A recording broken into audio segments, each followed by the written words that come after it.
All right, we are live. Hello, everyone. Thank you for giving us a minute of pause because we had a wardrobe malfunction, we had a link malfunction, we had all kind of stuff. But we are here, we are live, and look at all these beautiful ladies here, ready to present and tell you all about where it is you want to go. And look at everyone we've got here. We have Italy in the house.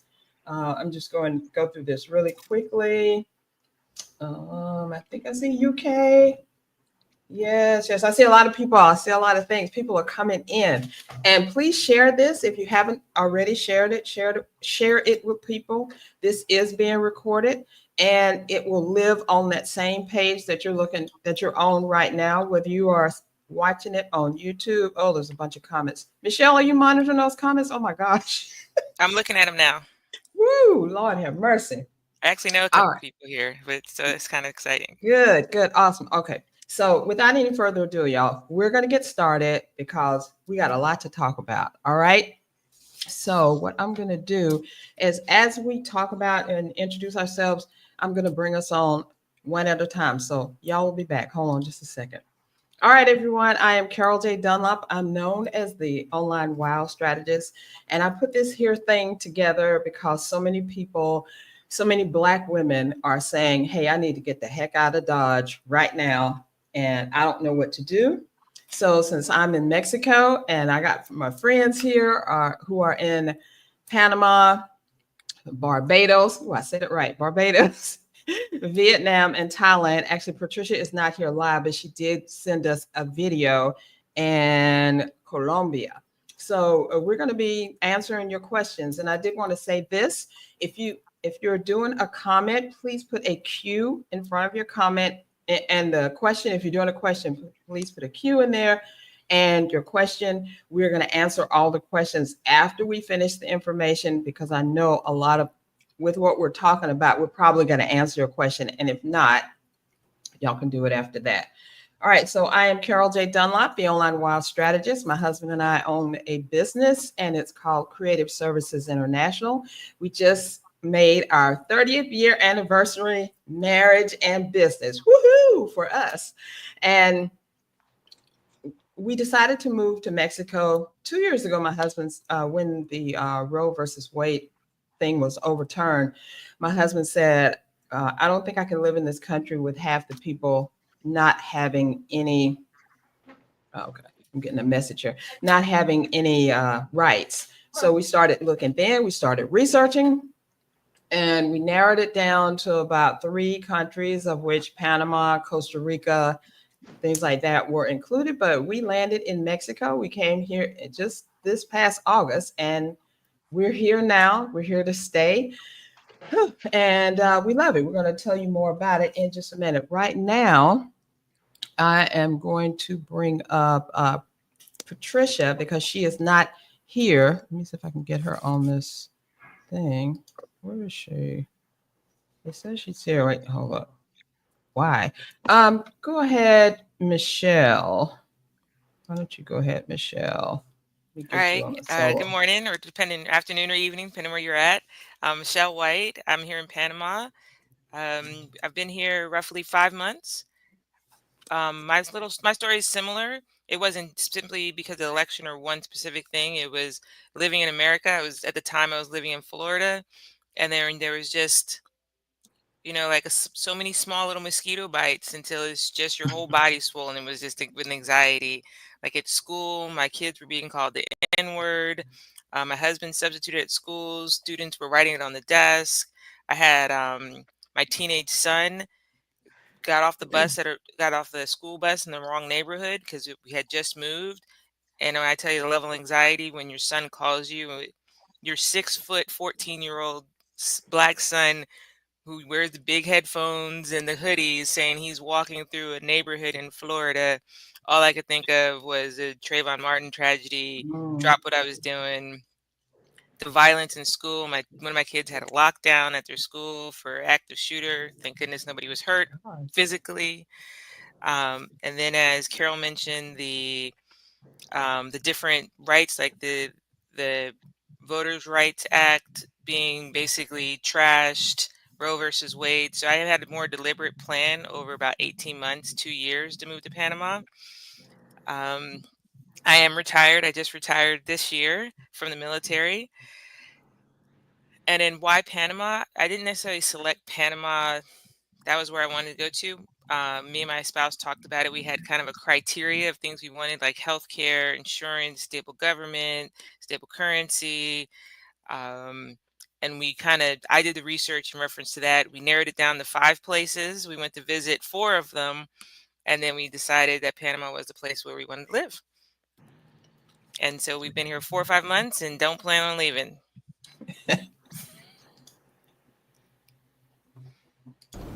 Hi, my name is Patricia Cofield. My friends call me Trisha. Currently, I am working as an ESL instructor and tutor, and I'm also an intuitive life coach. Right now, I am living in Da Nang, Vietnam, and I've been here for a little over a year. And the reason why I chose Vietnam is because I've been exploring Southeast Asia. I started off with Thailand and I've spent some time in Laos. My plan was to come to Vietnam right after leaving Thailand. However, the pandemic happened and I ended up going to Turkey for about a year and then returned here to Southeast Asia to continue my journey around the area. And thank you for having me. Okay, let's see. Kimberlyn. Hello, hello. So my name is Kimberland, and I left the U.S. In in. regards to healthcare, Oh, Bill, Sorry. no worries. I left the U.S. in October of 2021. Interestingly enough, when Michelle talked about Florida, I was working in Tampa, Florida back in 2019, just before COVID. And a lot of the things that I work as a school improvement specialist. So I work in the world of education and advocating for our children. And I started seeing some things happening at the local school board level that was really concerning. So I wound up leaving Florida, and then I went to Pennsylvania to work on behalf of the Pennsylvania Department of Education as a school climate and culture specialist. And Pennsylvania is the reason that I left the US. At one point, I had 3 mental health specialists while I was working there. The types of things that I was seeing in education were just wild. The stuff that we're starting to see now was happening behind the scenes there in Pennsylvania. And to put it plainly, it broke me. I really couldn't understand and conceptualize how so many people were committed to our children failing and ensuring that all the progress that we were supposedly making in meetings did not happen. So, because of that, I had a friend who suggested that I get away for a while. I had been diagnosed with depression, anxiety, PTSD, and he recommended that I come to Medellin, Colombia. It was the first time that I was ever able to be when I got here to Medellin. I came on the trip by myself because I wanted to just kind of allow myself to think. And while I was on this trip, I met 3 Black women who were on a tour with me, and they said that they lived here. And I was like, how? And they were like, girl, do you have a passport? Like, pack your and get out of there. And that's what I did. So I went back to Pennsylvania and I packed up all my things. I sold all the things, gave away the things, and I narrowed everything down to 3 suitcases and a backpack. And I left the US in October of 2021. I started out in Playa del Carmen, Mexico. And then I lived in Mexico City, Mexico for a year and a half. And now I've been here in Medellin, Colombia for 2 years. So I am excited to be here to connect with y'all.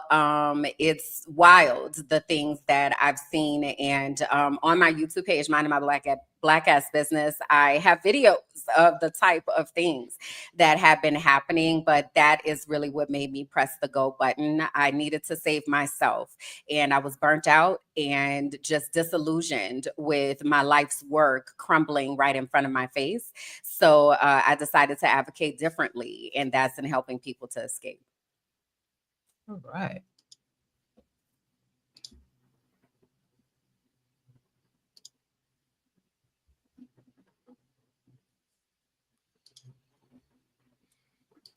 Jamila, unmute your mic. Of course, we always do this. Good morning, everyone. I'm Jamila White. I am also intuitive life coach and psychic medium and an author, and I host transformational retreats all around the world for my clients. My journey is a little bit different. I moved to Barbados in 2020, but it wasn't because of the pandemic. It wasn't because I needed to leave the US. It was a calling in my heart that probably started maybe 20 years or longer. I'm 51 in my early 30s, just vacationing. I kept going back and back and back to the Caribbean because I just loved it. And I kept saying, one day I'm going to live in the Caribbean. One day y'all going to look up and I'm living in the Caribbean. One day you're going to look up. You ain't going to see me because I'll be living in the Caribbean. And I just kept visiting different islands. And I loved Barbados. A friend and I had, one of my girlfriends, my sorority sister and I had gone on vacation. And because there wasn't even any rhyme or reason to us picking it. It was on sale and we were looking for a place, with a certain date and a certain budget. And we were like, hey, let's try this. And we had a ball. We loved it. Several years later, I came back solo for a vacation for a week. And at the time, this was 2010, the second visit, a friend of mine from college, from Howard, HU, one of my classmates was living there. He had married a Bajan woman from Barbados, and they were there. And I got a chance to get out of the tourist bubble and hang out with local people doing local people stuff, real super local stuff. And I hung out with him and his family, and I just kept thinking, I could totally live here. I want to live here. I could totally live here. I think I could live here. And this was in 2010, and I kind of just set my mind. I don't know how I'm going to do it.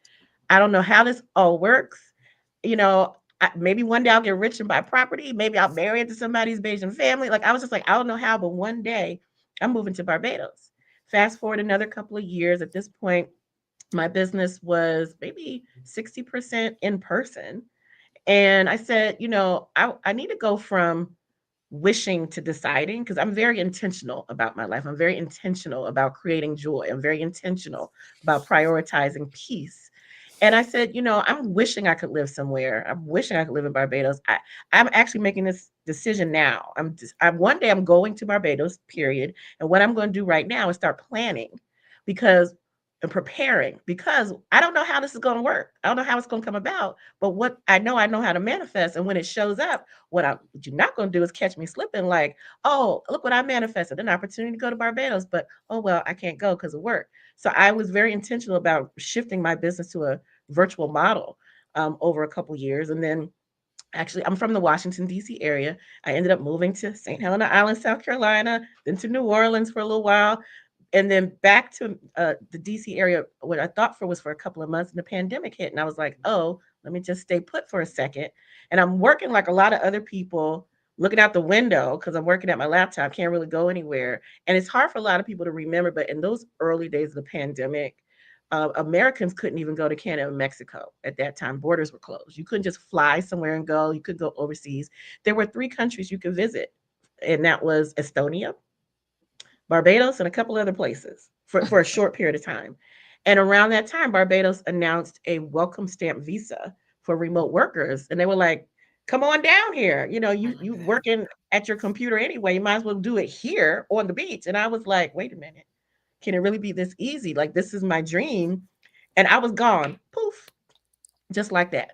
And at the time, I didn't know anybody in Barbados. My friend from school had moved back to the States, and I put a message on Facebook saying, "Well, wouldn't it be cool if a couple of us who are remote workers, entrepreneurs, artists, teachers, whoever's working remotely, who are going to Barbados, maybe we should know each other, like, maybe 3 or 4 people." And that one post turned into some DMs, turned into a private Facebook group with 12 people, which is now the 2,900 member Black expat network called Barbados Black Pats. And so this journey has been amazing. It was the joy that I was cultivating. It was the peace that I was cultivating. But at the same time, I also want people, whatever your path is or your reason for thinking about moving, think about what you're creating and not just what you're running from, because it's always more powerful if you are moving towards something. Like GPS, you can't put in GPS, not here. You got to actually be a little more specific about what you're creating. So that's the beginning of my story. So Amen. best life decision ever. I'm currently in the United States at the moment, but best life decision ever. And I encourage everyone to do a little bit of soul searching, because if you're running from something, that's gonna follow you. If Yes, you're Amen. running from stuff definitely. on the inside, that's gonna follow you. You know, Yep. if you need to do healing in the United States, you're gonna need to do it wherever you go after you get off that plane. Um, Absolutely. Sometimes it's Hmm. easier to do it there because you may have fewer distractions and more joy.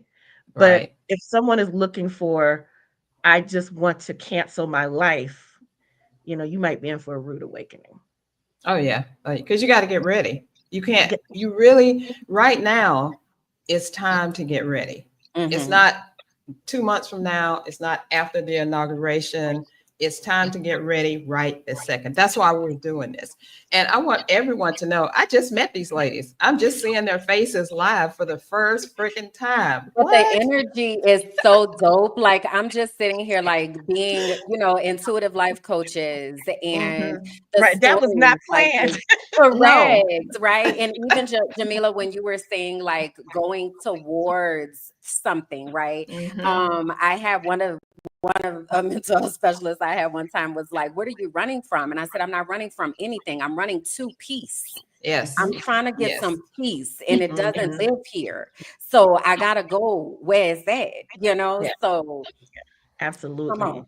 I know, and I just wanted to say really quickly, we're gonna answer your questions. We are probably going to address the questions that you have because everybody's been basically asking us the same thing. How much is rent? How much is healthcare? Can I walk down the street and feel good? What about the language? Trust me, we have all of that here. So let me bring on Patricia Cofield, who is not here, but thank God she did this video. And y'all, she did an excellent video. I learned so much about Vietnam and Thailand just from listening to the video that I know for sure I'm going to visit. But let me bring her up and let's see. Yes, here we go.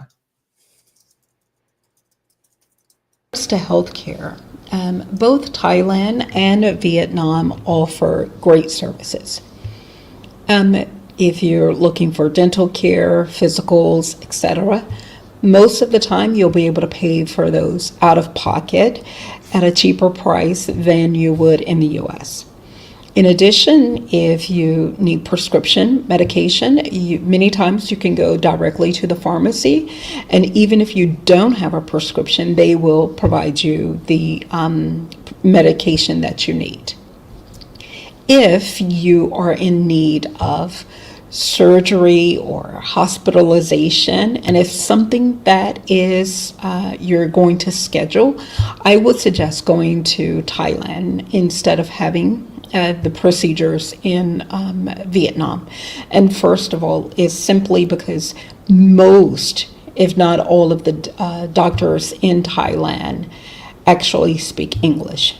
As I said, there are some doctors in Vietnam who speak English, but it's not fluent. So I would feel more comfortable having surgery or being in a hospital in Thailand. Thank you. Okay. Now we're going to, as you can see, we're talking about healthcare. I just wanted to make one announcement. If you're on the page right now, Black Women Moving Abroad, and you see our video, and down below you see the chat, click that big red button that says download your resource.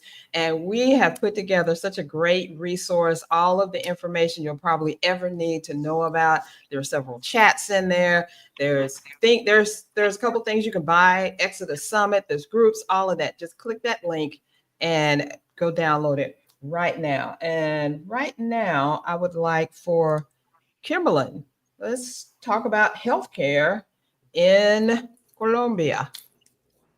Well, all right. Here in Colombia, to access healthcare is actually just went public. It was private when I first got here. But in order to access healthcare, the best thing that I would recommend is to have the global health insurance. It is a requirement of the visas here. So, for instance, I'm sure we'll get into this later, but a digital nomad visa is one of the types of visas that you can have here. But in order to have a visa, you have to have a healthcare plan that is going to cover you. As far as accessibility in regards to like prescriptions and medications and things like that, most of the medications that I've had to access or people that I've known, you don't need a prescription in order to get them. I can say the same thing for Mexico. So it is very easy to access most of the medications that you might need, and you can even just have them delivered or walk into the pharmacy and walk out with them. They definitely do. Most of the time, it's like try to be a one-stop shop type situation. So you go to the doctor, you get what you need, and then you leave with what you need. As opposed to in the U.S., you got to go to the doctor, they got to write the prescription, you got to go to the drugstore, they got to fill it, then you got to go back, and like it's not all of that. It is much easier to be able to get what you need. So like cost, for instance, to go to the doctor without being a Colombian and without even having healthcare might cost $25 for a physical and all of the things that you need. What I can say that I have found with my experiences with healthcare, both here in Colombia and in Mexico, is that the doctors are much more thorough in what they are doing, and it doesn't feel like they're pushing particular drugs like it does in the US. Because I am more of a holistic type of person, I don't like to just be taking medicine to take it. So they are more intentional in my experience. I know this is a very general statement, okay? But they are they have been a lot more intentional with gathering information to be able to really understand what's going on. Even I'll speak, I got my braces in Mexico City, and the level of care that I received with my orthodontist, she's like family now. Like I would in a heartbeat use the healthcare system both here in Colombia as well as in Mexico. It's just it's a different level of accessibility that we aren't used to in the US. So, all right, Kimberlyn, tell us about the housing, because that was a big question, renting and purchasing. Hit a little bit on safety, and then talk about affordability and language. I know that's a lot, but that was. I'm like, girl, I'm gonna need notes. You're gonna have to. I got you. I got you. So let's do housing. Let me start with safety, actually, because this is one of the things that comes up often and it's not just about Colombia, but it is because there are certain figures, if you will, people watching Narcos and such, and then they bring in that limited understanding. Okay, this is what I want you to know. A lot of that stuff happened 40 years ago. Okay. If that is not life today. I live in Medellin. So Medellin is the mountains, and I live outside of the city. My experience here is very peaceful. I'm walking to the store whenever I feel like it. It's a very familial type of neighborhood that I live in because it's other Colombians. So what I try to do is stay outside of expat areas, because what happens is when there's a large concentration of tourists, that's where things get to popping and happening, right?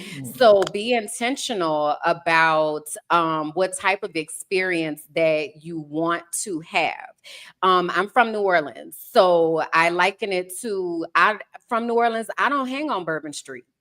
Okay, that's where tourists go, and that's what stuff be popping off. I don't go down there. Ain't nothing over there for me, right?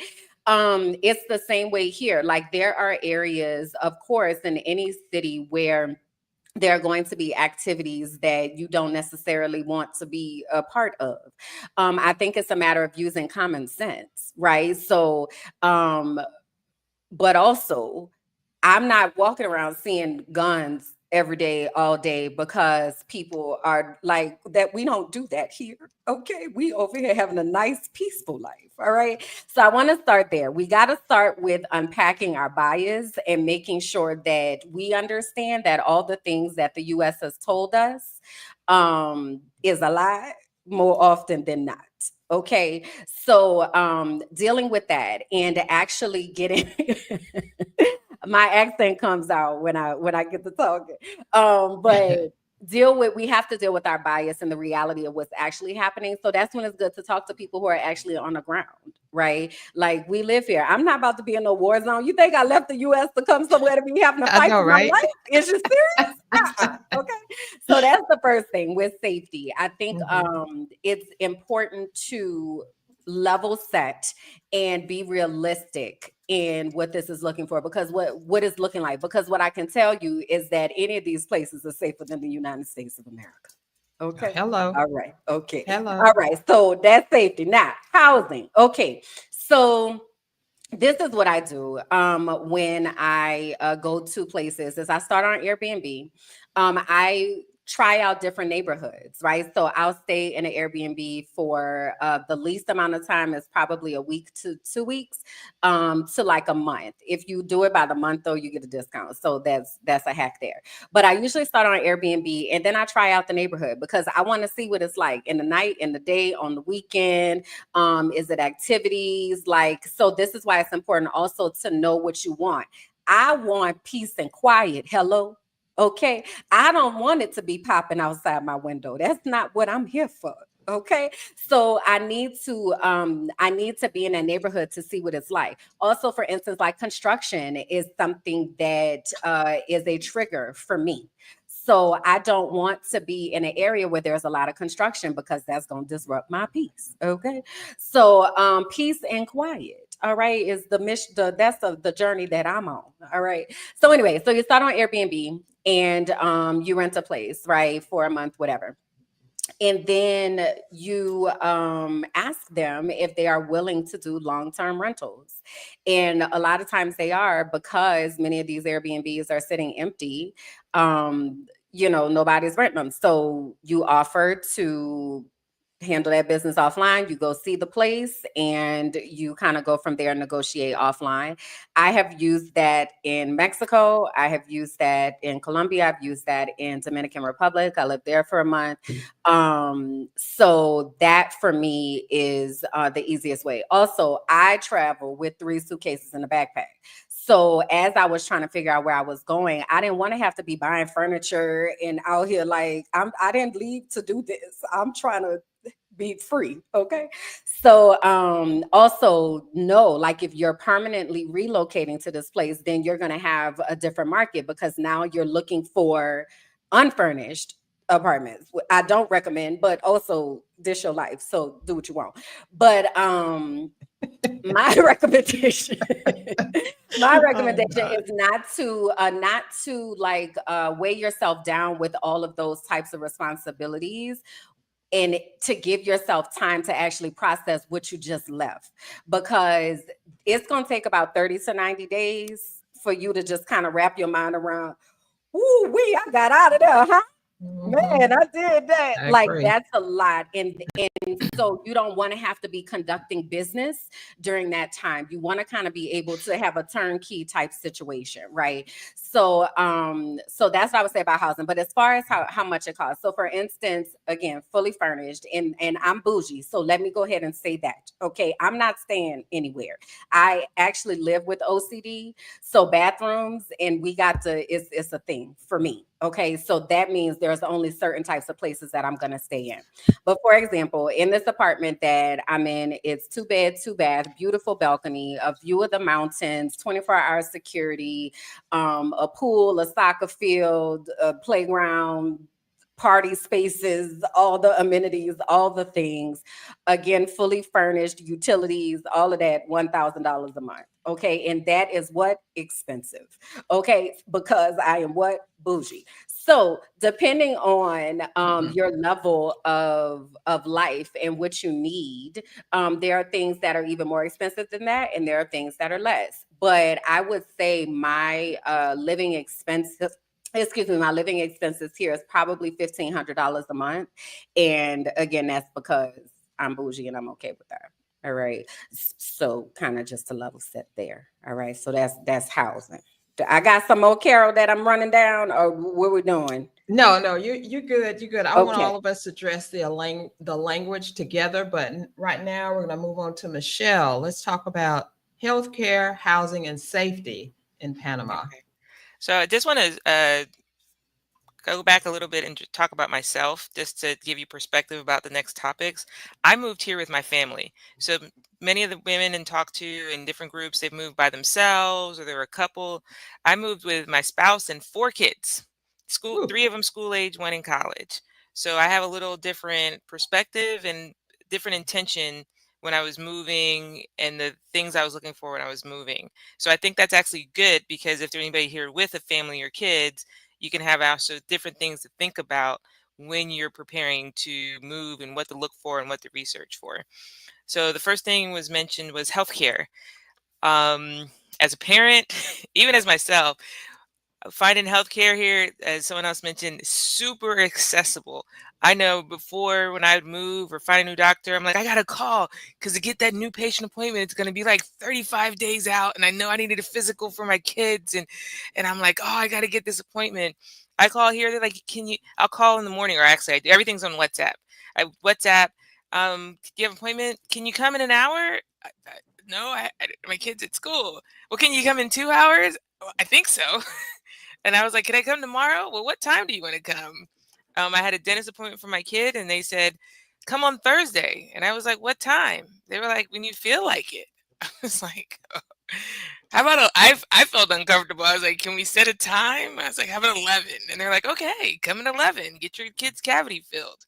So accessibility beyond my wildest dreams. So I'm not stressed about if something happened, something hurt, am I going to get the right doctor? And they have so much access. That was one of my things on my checklist, was healthcare. Um, and there's different ways to do healthcare in Panama. You can do straight out of pocket, pay out of pocket. And it also depends on which type of doctor and where you go to doctors. It's very, as someone mentioned, bougie. If you go to the bougie neighborhood, I went to a pediatrician bougie neighborhood. It was $85 for a visit. And then I took my kid to a more in the city local area. The visit was $35. So you can, but either way, it was $85 or $35. I took kids to get their flu vaccines. It was $20 per kid. It was pretty simple. Just showed up, and $20 per kid. But there was a free option, public health, but we just never figured out where that office was. So we just paid the $20 per kid. So you have the self-pay option. They do have local insurance here, so it's usually affiliated with a hospital network, and then you pay a certain amount based on your age and your health care, and that usually includes, so you go to that specific hospital and that network, and then that's how you do healthcare there. My healthcare is from my retirement, and that transfers here. So I have what they call TRICARE. So TRICARE overseas. I just transferred. I haven't used it yet, but there are plenty of Facebook groups out there who gives you tips and hints on how to do it. So that's going to be one of my to-dos next week, is do the process to get reimbursed for some of these charges. Because even though it's only $40 for my husband to go to the doctor, he's been 5 times. So, hey, let me try to get my $200 back. So that's in reference to healthcare. There's both private and public. The public is very cheap, but a doctor's visit may be $2 to $8. But they're going to be a lot of local doctors, they're all great. And then the private is accessible, and most of the doctors here speak English. It might not be fluent or perfect, but we can get by. I can explain that my kid's got a really bad cold, and they can understand that here's antibiotics. The next part was, you want me to move on to housing, or just keep going, or Yeah, safety? yeah, housing and safety, because I know everybody's wondering how much does it cost to live there, and am I going to be safe when I move there? Okay, so I'll do safety, and then I'll talk about housing. So Okay. safety is completely safe here, and that was, my intro was one of the main reasons in my research of moving here, is you can own a weapon here in Panama, but it's a very long process. You have to go to a course. You have to have a background check. You have to have a license first. Then it's like a 6 month to 1 year process to even purchase a weapon. Then you have to like fire it with the police, and then they take your blood if you're going to have a firearm. Like they take your Mm. blood sample. So you have the right to bear arms, but it's very deliberate and what we call, was it, using American terms, uh, common sense gun laws. I think they're common sense gun laws. And just one anecdote, when I was researching Panama in the news, national news in Panama, there was someone fired a weapon outside of a mall. No one got hurt. No one was injured, just shooting in the air, and it made national news. And I ran to my husband. I was like, "Look at this," and he was like, I don't understand." I was like, this wouldn't have made nobody's news. We hear gunshots in Florida out in the back of our house. That's not news, not in America, but here the president of the country addressed that we're going to continue to be safe, and this is not going to happen in our country. And I was like, nobody even got shot, and this is national news. I want to be in this country. And again, my perspective about safety is a lot of it's focused on my kids. Like we toured schools. I asked about, do you have active shooter drills? Our tour guide tried to be very polite, and she looked with this concern. She's like, I think that's an American drill. It's like, okay, touche, thank you. But walking around at night, I took my youngest to a park in the city. It was like 10 o'clock at night. My husband called. He was like, "What are y'all doing?" I was like, "We're at the park." He's playing soccer. He's like, "I forgot. We're in Panama. You can, yeah, have fun, guys, because there's no threat. We're good. We're in the park 10 o'clock at night. It's lit. There are people playing. There are kids playing. It's great because it's cooler at night. And we'll be home around 11. It's cool. It's not a school night." So it's very safe around here. And then housing, and then budgeting. People ask, is the cost of living lower here? It's your budget. Like she mentioned, she's bougie. Some people are frugal. There's everything in between. You can probably live in Panama for less than $1,200 a month as a single person with a decent sized apartment. It's halfway modern. And it also depends on where you're going to live. Like using Georgia, for example, if you live in Atlanta versus Macon, the rent's going to be different. So I live right outside of Panama City, 15, 20 minutes outside of Panama City, which is going to be different if I had a same size house in Panama City. And which inside Panama City for this type size house, I have about 3,000 square feet, would probably be another $1,000 more. And then if I move to another town, David, which is about 5 hours from the city, I'd probably pay a third of the rent I pay for this house. So your budget will determine how you live and what your lifestyle is. If you like to eat out, if you like to travel, if you like bougie things, if you like frugal things, if you want to eat, my kids love wings. Now my budget's going to decide if I go to the grocery store, I can buy 50 wings for about $12 and cook them at home. And I'm talking about the whole wing. So that's 100 wings because you got to cut them. Or we can go to the local I don't know even what it's called, Wingo. It's called Wingo. And it's still like $60 a wing at the restaurant. Or we can go to Buffalo Wild Wings, which they have here, which is going to cost, for a family of 5, it's going to cost me $160 to eat dinner, to eat the same amount of wings. It's going to cost me $50 at the Wingo Panama spot, and $12 if I cook them at home. So your cost of living will be decided by you. If you're going to use public transportation, we decided to buy a car. Well, we actually bought 2 cars. So that's one of the questions to say, is the cost of living lower? The question you need to ask yourself, is your cost of living, and you set a budget of what you want to do. Do you want to live in the penthouse of a high rise in the city? Or are you going to live more in the country and live in a little farmhouse? And that's probably talking about $8,000 a month difference in price. And then with kids, am I going to send my kids to the free public school here? Am I going to send them to a Panamanian private school? Or I'm going to send them to this international, pricey, cost just as much as college tuition, high school here in Panama? So that's your decision for your budget. But finding housing specific in Panama, we got a realtor. I found a realtor by just YouTube videos, people's recommendations, suggestions. There's one I kind of just saw online. I liked his vibe, so I picked him. And the other thing I did to help with the cost of living specifically for Panama, was because there's no like MLS site like in America where all the rentals and all the things. There's a similar one where it's just people posting. I'll put it in the chat, but it's called Insinctuar. It's kind of like a Facebook marketplace. And then I would look and say, okay, I like this place. This looks like my budget, but where is it? Oh no, I don't want to live there. Okay. And I just kind of use that to say what my budget is and what I can get for the money I want and then where I wanted to live. So that kind of directed me to be about 20 minutes outside of the city, the capital city, because what I wanted to live with the budget I wanted determined that. And then in Panama, you use the U.S. dollar, so there's no currency. That was another thing. I didn't know that till I went about to go on a trip, and I was like, "Oh, let me research what the current conversion rate is." And I was like, "Wait, they use the U.S. dollar? We ain't got to do nothing. We we ain't got to change at the airport, not a bank. We can just okay." So Panama uses the U.S. dollar. Awesome. Awesome. I love the way you explain that. That's so cool. All right, so I'm going to go into some stuff on Mexico. And remember, this is from my perspective. Me and my husband moved to Mexico. We don't have any kids. They grown and gone. We ain't dealing with nobody.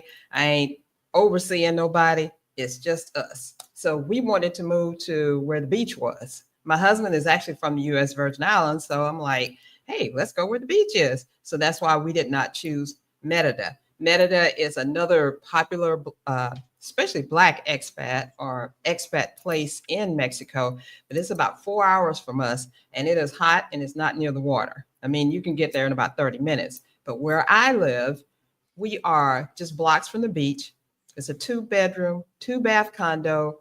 We have this beautiful balcony where we can look out and see, the other condos. We can see this beautiful sky. We can even see a little glimpse of the beach. I didn't want to be right on the beach anyway. But I tell you what, the Soriana, the main grocery store, is a 3-minute walk, if it's 3 minutes away from me. And then 2 minutes beyond that is a Super Aquí. And then about 5 minutes beyond that is a Walmart. And they have everything. They have Kentucky Fried Chicken. They have Domino's. They have doggone just, I haven't seen one of our U.S. pizza places, but they have Burger King. I'm like, y'all are in paradise. Why are y'all eating that mess? But, hey, that's what they want to do. But I do have to tell you that the food tastes better here. They do not have all the chemicals and preservatives. They do have some preservatives and stuff in there. I know they do. Probably everybody does, but it just tastes better. We were remarking, my husband and I were eating breakfast this morning. We were saying, man, this cantaloupe is orange. It's not yellow. It's orange. It's like the best cantaloupe I've eaten in my whole entire life. We have lost weight from being here. So let me talk about healthcare. I have this funny story. When I was listening to Kimberlyn talk about, how you don't have to go to the doctor to get the prescription and then go to the pharmacy and wait all that time. I have to use high blood pressure medicine. So my prescription was running out. Well, it actually had run out. And I was like, oh gosh, now I got to go see a doctor. So I was trying to make an appointment with the doctor. And here, the farmacias, the doctors are like in the farmacias, so you can go see them anytime. You don't have to let them know ahead of time. You just go sit there and wait. But it just so happens on that day that I wanted to go, he wasn't there. There was a festival or something, so he was gone. I was like, oh no, I can't get my medicine. My husband said, girl, you are in Mexico. Will you please just take the bottle up there, show it to them, and see if they have it? I did that, and they were like, yes. And I got like almost 6 months supply of my medication in a box, in a blister pack, and all I had to do was take it and put it in a bottle so I could take it now. The only thing was it wasn't in the exact dosage that I take, so I had to get a little bit more, but that's okay. So that's what healthcare is like. The pharmacias are everywhere. You don't need a prescription for most things that you get. Some things you will need a prescription for, and if you do, the doctor's right around the corner and he's waiting to see you. You can text him on WhatsApp. He can text you back, and he'll come to your house if you really want it. We went to see the dentist the other day, and it was just such an awesome experience. We're sitting in what we later found out it was the biggest dental place in Mexico. We didn't even know, but the biggest, most awesome. And the doctor said, yeah, you can come on back, sit down. And he was telling us about what he was going to do, how he was going to do it, how much it was going to cost. He asked us if we lived here, if we were if we were, just visiting. I was like, no, we live here. He said, oh, that's great. So this is what you do. You go here, you get that. It was just like, wow. He's like, if you need anything else, just let us know. So healthcare, they do have a private healthcare. They have a public healthcare.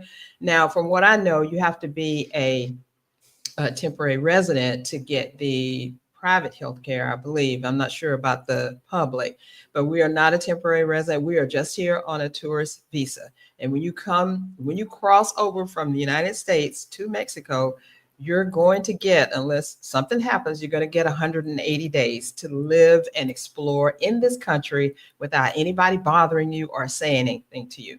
Yes, we did our research. We went down the YouTube University road. We found all kinds of information on YouTube.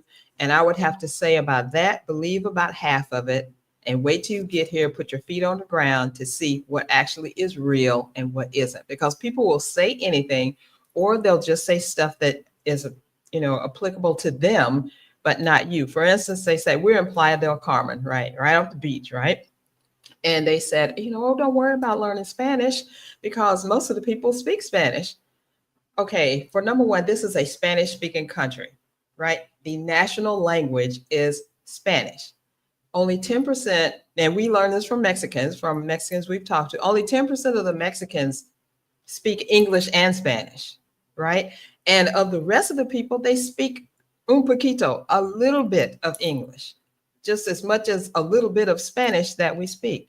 But the thing is about Mexicans is they're not turning their nose up at you if you can't speak Spanish. They're going to help you. As long as you don't have any attitude, as long as you're not trying to look down your nose at them, they are the warmest, sweetest people that I've ever seen.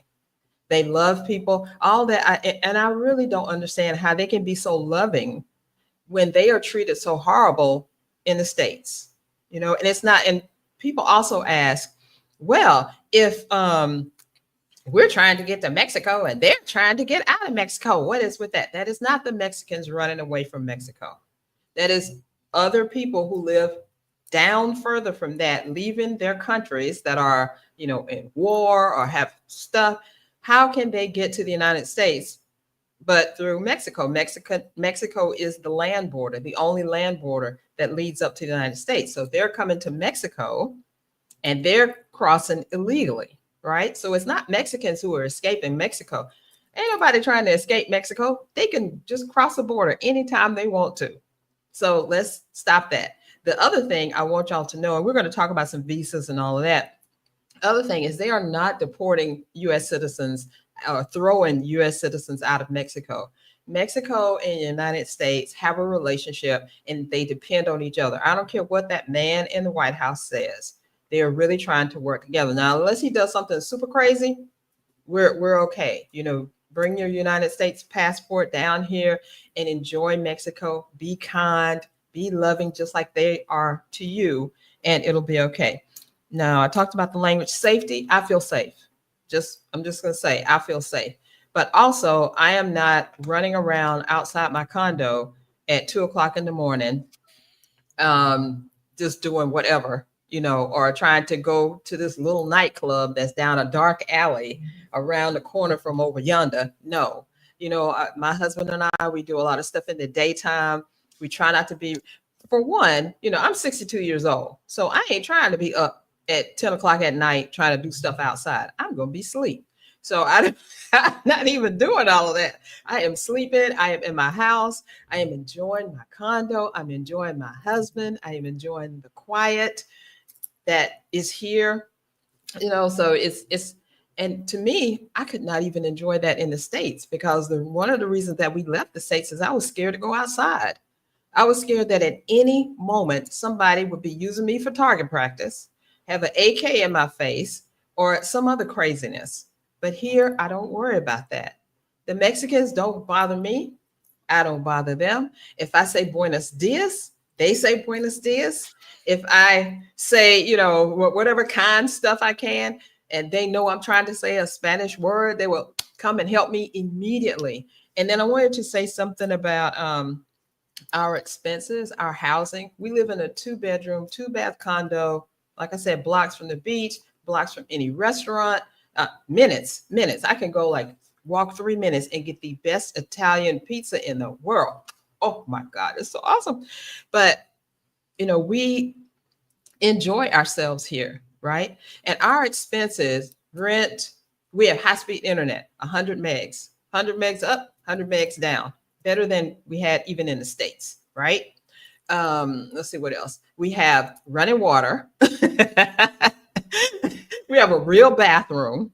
The only we're going to talk about some kooky stuff, so I won't say that right now. We have real bad. We have two bathrooms, and we have awesome neighbors who don't bother us. They're really good, and I would say that our expenses are about 1,200 a month is what we pay for everything. I just got my electricity bill for from September through November. It was $12. $12. What? My water bill was like $25. That was more expensive. Can you imagine? That's more expensive than electricity. What? Now I haven't gotten the second bill, so I don't know if something, but I hope it stays that way. But I'm just saying it's affordable. Michelle, you were talking about going to the store and get some chicken. I went to the store, got a pack of chicken, pack of wings, real whole wings. It was like 10 of them in there. And I think I paid a dollar 50, with the currency exchange, $1.50. Last week, I went to the store, we splurged. I got two ribeye steaks. I got potatoes and onions and salad stuff and wine. And I think I spent like 25 bucks. I mean, it's just like, okay, we can live here, we can eat well, we can pay all our bills, and I can go get my nails done. We can go to the beach when we want. I can get my hair done. The girl I found to do my locks, oh my gosh, she is amazing. She's Spanish. They don't speak that much English, but we had the best time because we knew how to, Google Translate is your best friend. Oh, I'm just gonna say that's your best friend. But also just looking at somebody and they can point out what they're saying. You can use gestures. You can communicate. So don't worry about that. But don't just I'm just want to say this. Don't listen to everything everybody says on YouTube and believe it's the truth because it is not the truth. And if you want to come down here and spend $400,000 on a 2-bedroom condo, you can do that. it's possible. Yes, you can do that if you want to. We are kind of away from all this expensive area. It's really like I guess a local neighborhood area, the area that we're in. But we got restaurants and you know grocery stores and all kind of things. And I remember somebody said something in the group BWLA, Black Women Living Abroad. She was like, I was thinking of moving, but I don't want to go there and just the people who are there, I'm doing something to them. Okay, what is it? Gentrifying the neighborhood or whatever, making it, too expensive. And I'm like, well, that's happening everywhere. There are people that come to the United States because the United States is cheaper than where they're living. Because if you're in Sweden or the UK, we're cheaper, right? But I told her, I was like, look, what I do is I buy local. I try to go local as much as I can. Go to the grocery stores, go to the local grocery stores, not necessarily the big Walmart, but I also go to the local stands. We eat with the local people. The place we rent is from a local. We didn't get it from a big conglomeration or something like that. Even the real estate agent that I found on House Hunters International, and I stalked her and chased her down and got her to be my friend, and she helped me find this place. She's local as well. She's actually Colombian who moved to the United States when she was a teenager and then left the United States about 13 years ago and has been in Mexico. So she is the perfect person to help you. She helped us find the perfect place for us. So that's my story. All right, Jamila, you're up.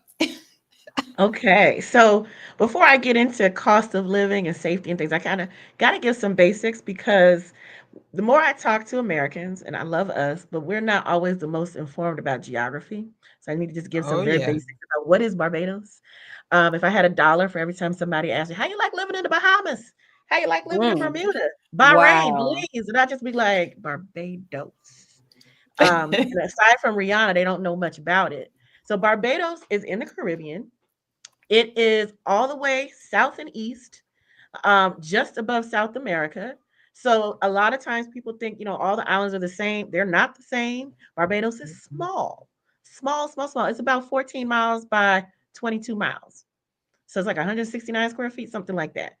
So if you think about, for those of us in the U.S. who are familiar with the Atlanta area, the D.C. area, if you think about Fulton County, Georgia, you can fit 3 Barbadoses inside Fulton County. If you think about PG County, Maryland, Prince George's County, where I'm from, you can fit 3 Barbadoses inside PG County. So people think, oh, it's big like Jamaica. You can fit 35, I'm sorry, 25 Barbadoses inside Jamaica and 35 Barbadoses inside the Bahamas. So I just want to give you all some perspective. It's like living in a small town that is a whole country. All right, maybe 275,000 people, which is about the size of like Cincinnati or St. Louis in terms of population. So I just want you to understand that all countries are not the same. All the Caribbean islands are not the same. Culturally, they're all very different and distinct from each other. So I wanted to say that it is 90% Black. It is English speaking.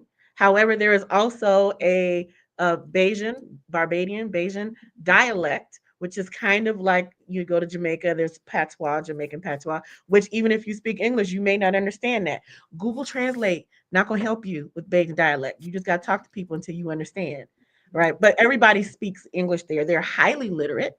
Their literacy rate is higher than the United States, as you will find with a lot of countries outside of the United States. And it's so far east that it's outside of the main Caribbean hurricane zone, which is a big, big plus. Barbados averages maybe one hurricane every 25 to 30 years. It used to be once every 50 years, but global warming has kind of shifted that a little bit. So I just wanted to give some perspective because it's a small island. You can throw a stone and hit a great beach.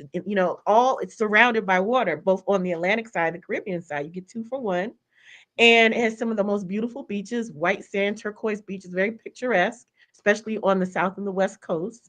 And unlike most other countries, all beaches are public. There's no such thing as a private beach. No one is allowed to own the beach. It's open to everyone. You can't charge money for a beach. You can go to any beach you want. You can go to the beach in the regular people neighborhood. You can go to the beach in an upscale neighborhood. Okay, you can be on the same beach as Rihanna, technically, although she probably has some property, walled off in her very expensive condo, right? All right, so I needed to give that perspective because a lot of people they just need the basics. So I want to talk about cost of living because that's the number one question that I get asked. And people usually start off with not what is the cost of living is Barbados is expensive, right? I hear Barbados is expensive. And my question is always compared to what? What is the basis of your comparison? Excuse me. Are you comparing it to you're trying to live like you did for that 1 week on vacation and you want that to be your life? Are you comparing it Right. to the city or area that you came from in the United States? Are you comparing it to other countries like Thailand? Are you comparing it to other Caribbean nations? So I will say this because just like as already all of our panelists have so eloquently stated, how you live is up to you. There's some things to be informed about, but your budget is going to determine what you can get, and your lifestyle is going to determine what you can get. And if your idea is, I'm just going to pick up and move my American lifestyle and live in another country which is like US but with an accent, please disavow yourself of that notion. Don't come here. Because that's not how it is in most countries. So all this to say, for me, living in Barbados, the cost of living is definitely cheaper than me living in the Washington, D.C. area. If you come from a small town in Southwest Georgia, and your cost of living might actually be higher, especially around housing. So when people say expensive or affordable, I prefer to actually just deal in actual numbers and let people decide whether that's expensive or affordable for them. Because just like in the United States, you got people who are balling out and you got people who are, barely making it through. And so they're on two different, very, very different budgets. And you will have the same wherever you go. It's your lifestyle. And the more local you live, the more you adopt local ways and do local things and eat local foods, a lot of that is going to have a very direct impact on how much money you have left over after you pay for your core living expenses. So I needed to just kind of give the broad perspective.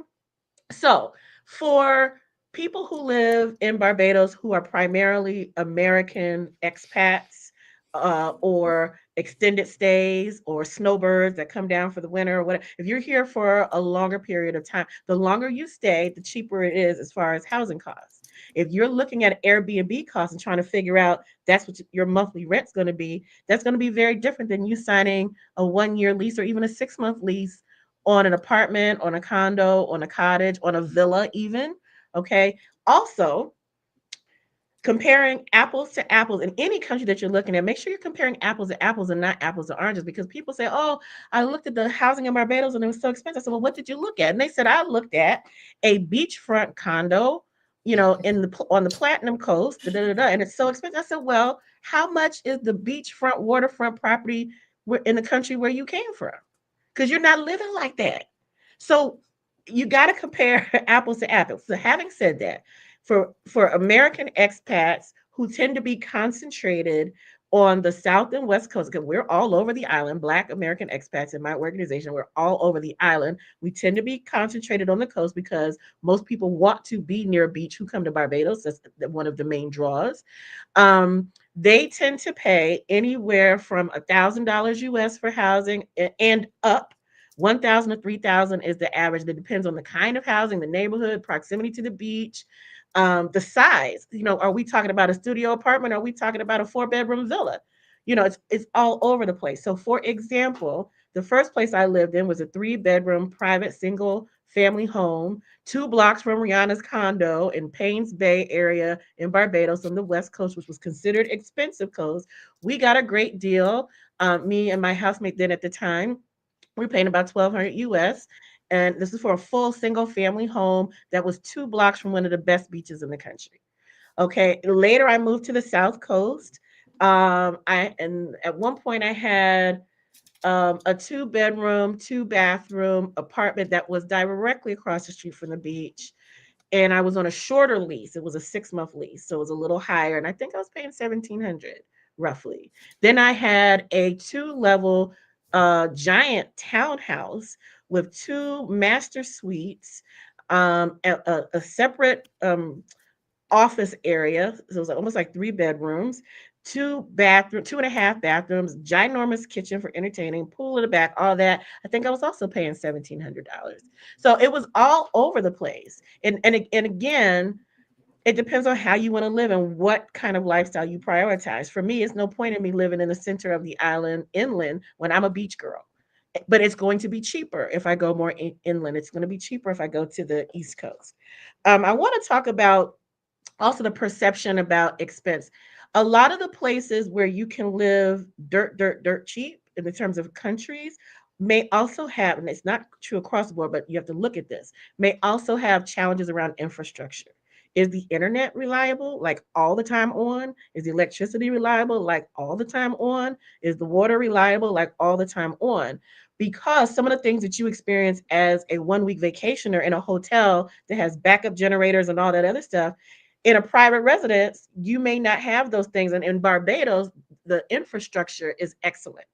I had more reliable internet in Barbados than when I was living in New Orleans. I had fewer hurricanes in Barbados than when I was living in New Orleans. I was looking over my shoulder less in Barbados, speaking of safety, than I did in New Orleans, DC, South Carolina, and every single other place I've lived, suburban, urban, and rural. I was more I felt more safe in Barbados. It's relatively low crime. That does not mean that there is no crime. It means use your common sense. A lot of times in any country, in any city, in any location, if you go looking for trouble at 3 o'clock in the morning, you're gonna find it. You are going to find it if that's what you're looking for. If you're into sexual tourism, because that is a thing, and that's both for men and women, and you out there doing whatever in some shady areas with some shady people who may have slipped something shady into your drink, you're gonna find yourself in a situation. It's not widespread in Barbados, that kind of crime, but it's there. So how, like, again, how are you living? But just generally speaking, as a single woman who didn't have family in the country I moved to, I felt incredibly safe. I had one incident that was an isolated, unique, and non-typical incident in 2022. It was an inside job. where an individual had a full set of keys to my home that he somehow procured from the landlord who had not secured them. And so I had an incident, but like I said, it was uh, a rare thing. I was not hurt. I was not harmed. He was just looking for cash, and he was looking in my wallet. And I was there when he came. And then when I say keys, I also mean keys to the padlock, not just the door lock. Somebody has to go out their way to have a key to a padlock. So that was, I don't know anybody else that had that experience. It was unique. It was whatever. But even with that, I still felt safer in that, in Barbados. Now I moved immediately, and I also have some questions about that particular landlord, in hindsight. But that was the only incident, and I still feel like it was an anomaly. It was not at all typical of what people experience. Um, Back to the cost of living. So the things that some people consider high, and again, this is how you're living. Housing can be high or low, depending on whether you're trying to be on the beachfront in a villa or if you're just trying to live regular. I was always within, close distance to a beach because that's my personal preference. Um, Things that tend to be higher groceries because everything is imported. Barbados is small. Unless you're buying local produce and local meat and fish, everything else is imported. There's not a lot of manufacturing imported from other Caribbean countries, imported from the U.S., imported from the U.K., etc. So it's like shopping at Whole Foods every day, unless you're buying super, super local. But if you think you're just going to, everything you cook in the United States and every brand of cereal you bought your kids and every brand of potato chips, if you want that exact same thing, you can get it, but you're going to pay for it through the nose.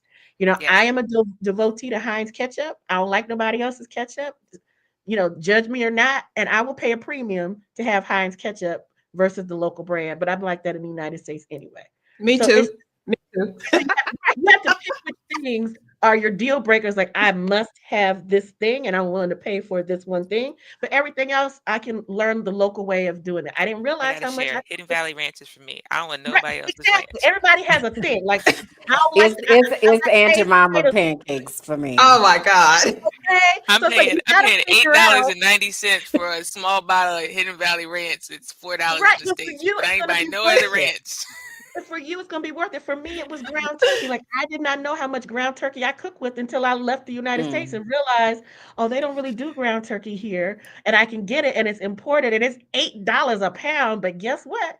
I'm gonna ration it out, but I'm still gonna get it. And for yeah. me, it was a judgment call. If I wanted to eat the same amount of ground turkey that I did back home, then I would be like, oh my God, groceries are so ridiculous expensive.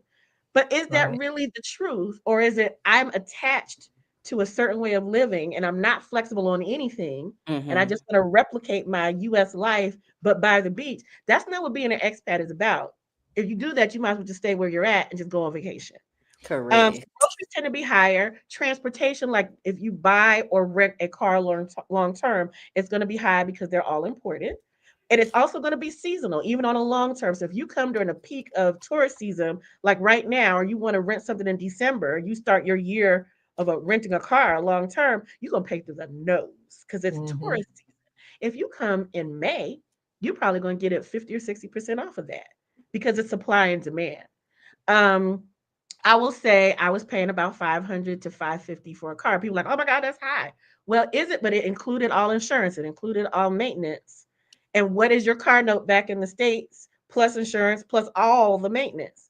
And so when people say, and that was also a pretty good deal because I was grandmothered in during the pandemic.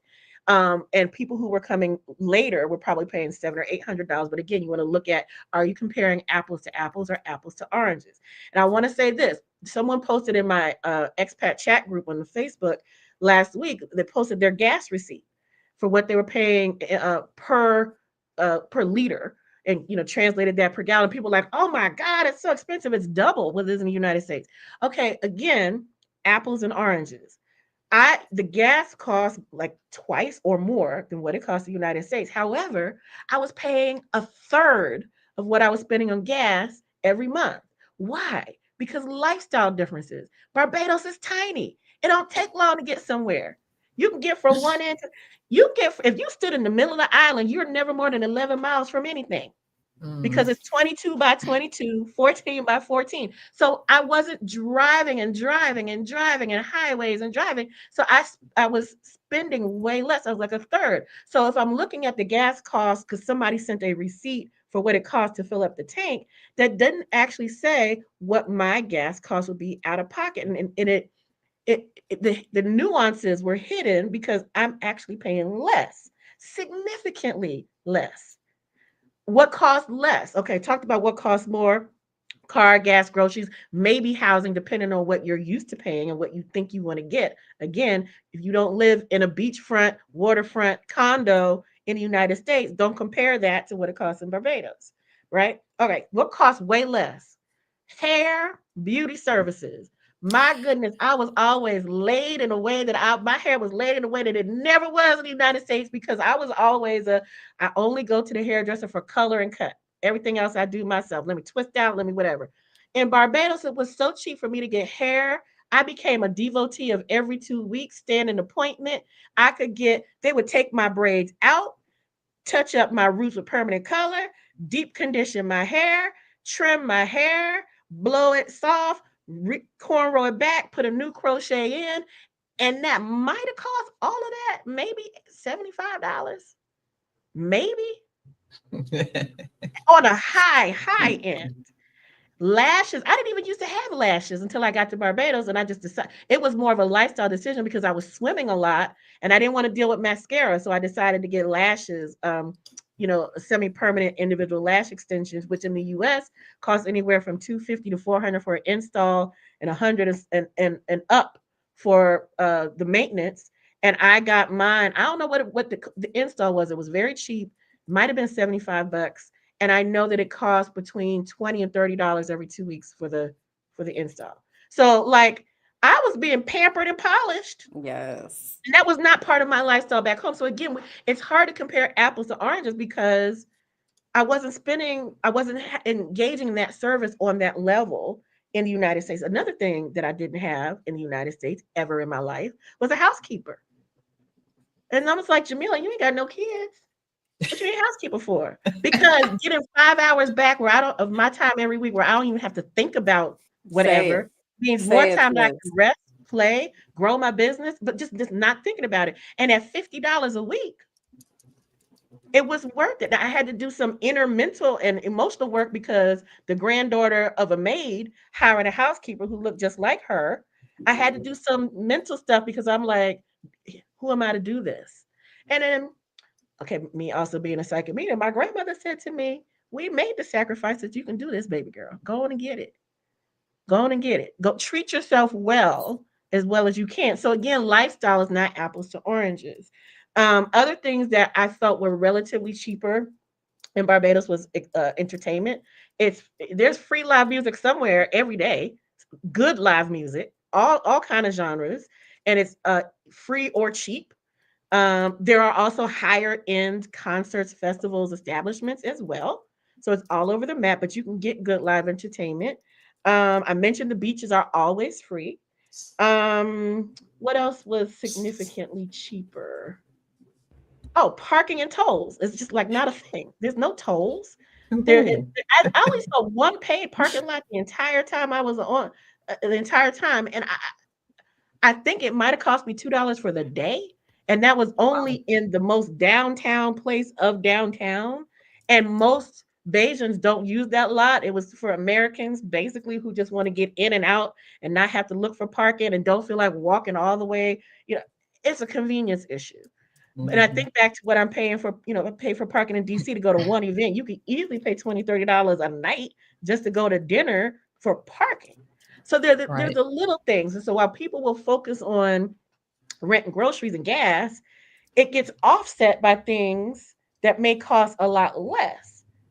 Then there's the other piece that I don't hear people talking about is you're going to have a line item for traveling back home that you may not currently have because you're probably going to want to travel during major events like holidays to see your family, weddings, whatever, graduations. And those tend to be high peak travel times where you may end up paying a lot more than let me just find a low fare. You need to have a line item for not just scheduled visits going back and forth, but emergencies.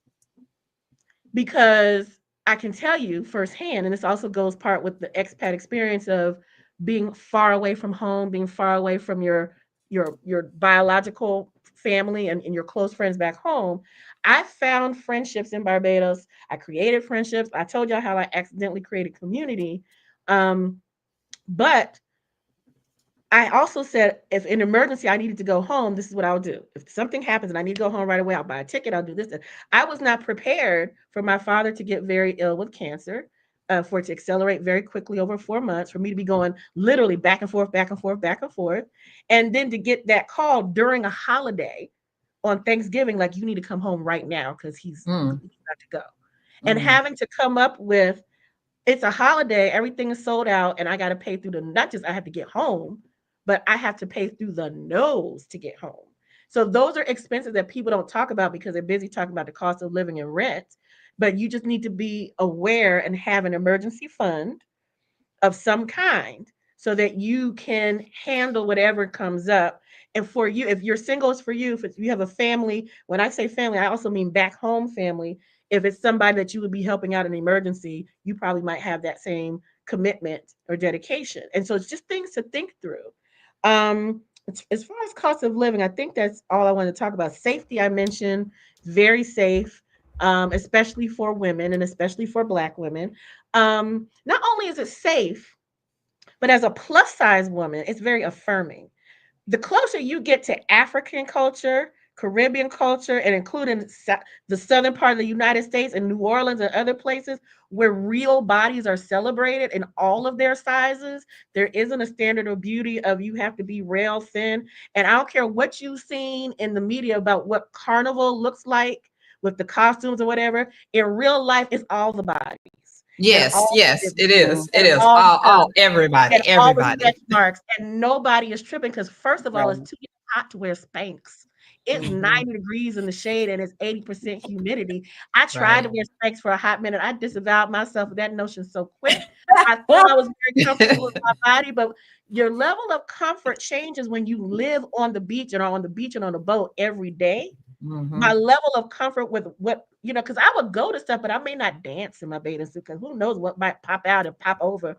After a while, I mean, it didn't take long, but I realized all the ways that I would not free myself, Mm-hmm. all the Right. ways that I brought the mental restrictions of living in a colonized environment with me to a new colonized Mm-mm. environment. Because make no Mm-mm. mistake, any country that has survived um, colonization, chattel slavery, being trafficked, being occupied, has some level of internalized racism or colorism, no matter where you are. So if you have this idea, but I'm gonna go to a Black country and it's gonna be roses, it's gonna be more flowers than the US, but you're still gonna come up across some stuff, including the ways that we have colonized ourselves and internalized that. But when I started buying real cute bathing suits, bikinis, I'm a 2 to 3X. Okay, top heavy. I still need some underwire to go on because I'm not trying to get myself while I'm getting my wine and pelting waste on the boat, as we say. But it changed my perception of myself when I had to do this every day. It changed my comfort level. And again, I already thought I was free. I thought I was until I found out what freedom was, and I'm still working through that. So I don't. I think I got off topic. Let me come back to it. I was Healthcare. about to say, girl, I got to you now. We got to be able to talk now about some of these things. Now, slow down. Right. Okay, Okay. Yes, yes, slow I down. know, I know. We're Let's So all let's like but amen and Okay, should we amen and pause here yes and and talk all that. about these things, or you want me to mention real quick about healthcare? You want me to come back to that? wait, hold on, because you Okay, done you did a because I whole know lot. New Orleans So in the house. New Orleans yeah, gonna talk no, about it. because this is the thing. I think it's important too, because I love that there are so many different life experiences here, and we're Mhm. in so many different like areas of life and the way that we got into this world, because it really does, I think, speak to um a majority of people that have been asking themselves questions. So, one of the things that you were talking about was food and transportation. I wanted to go back to. So, I do want to say I did not move to Colombia for food. Okay. I'm from New Orleans, and that is not the kind of food that is here. All right.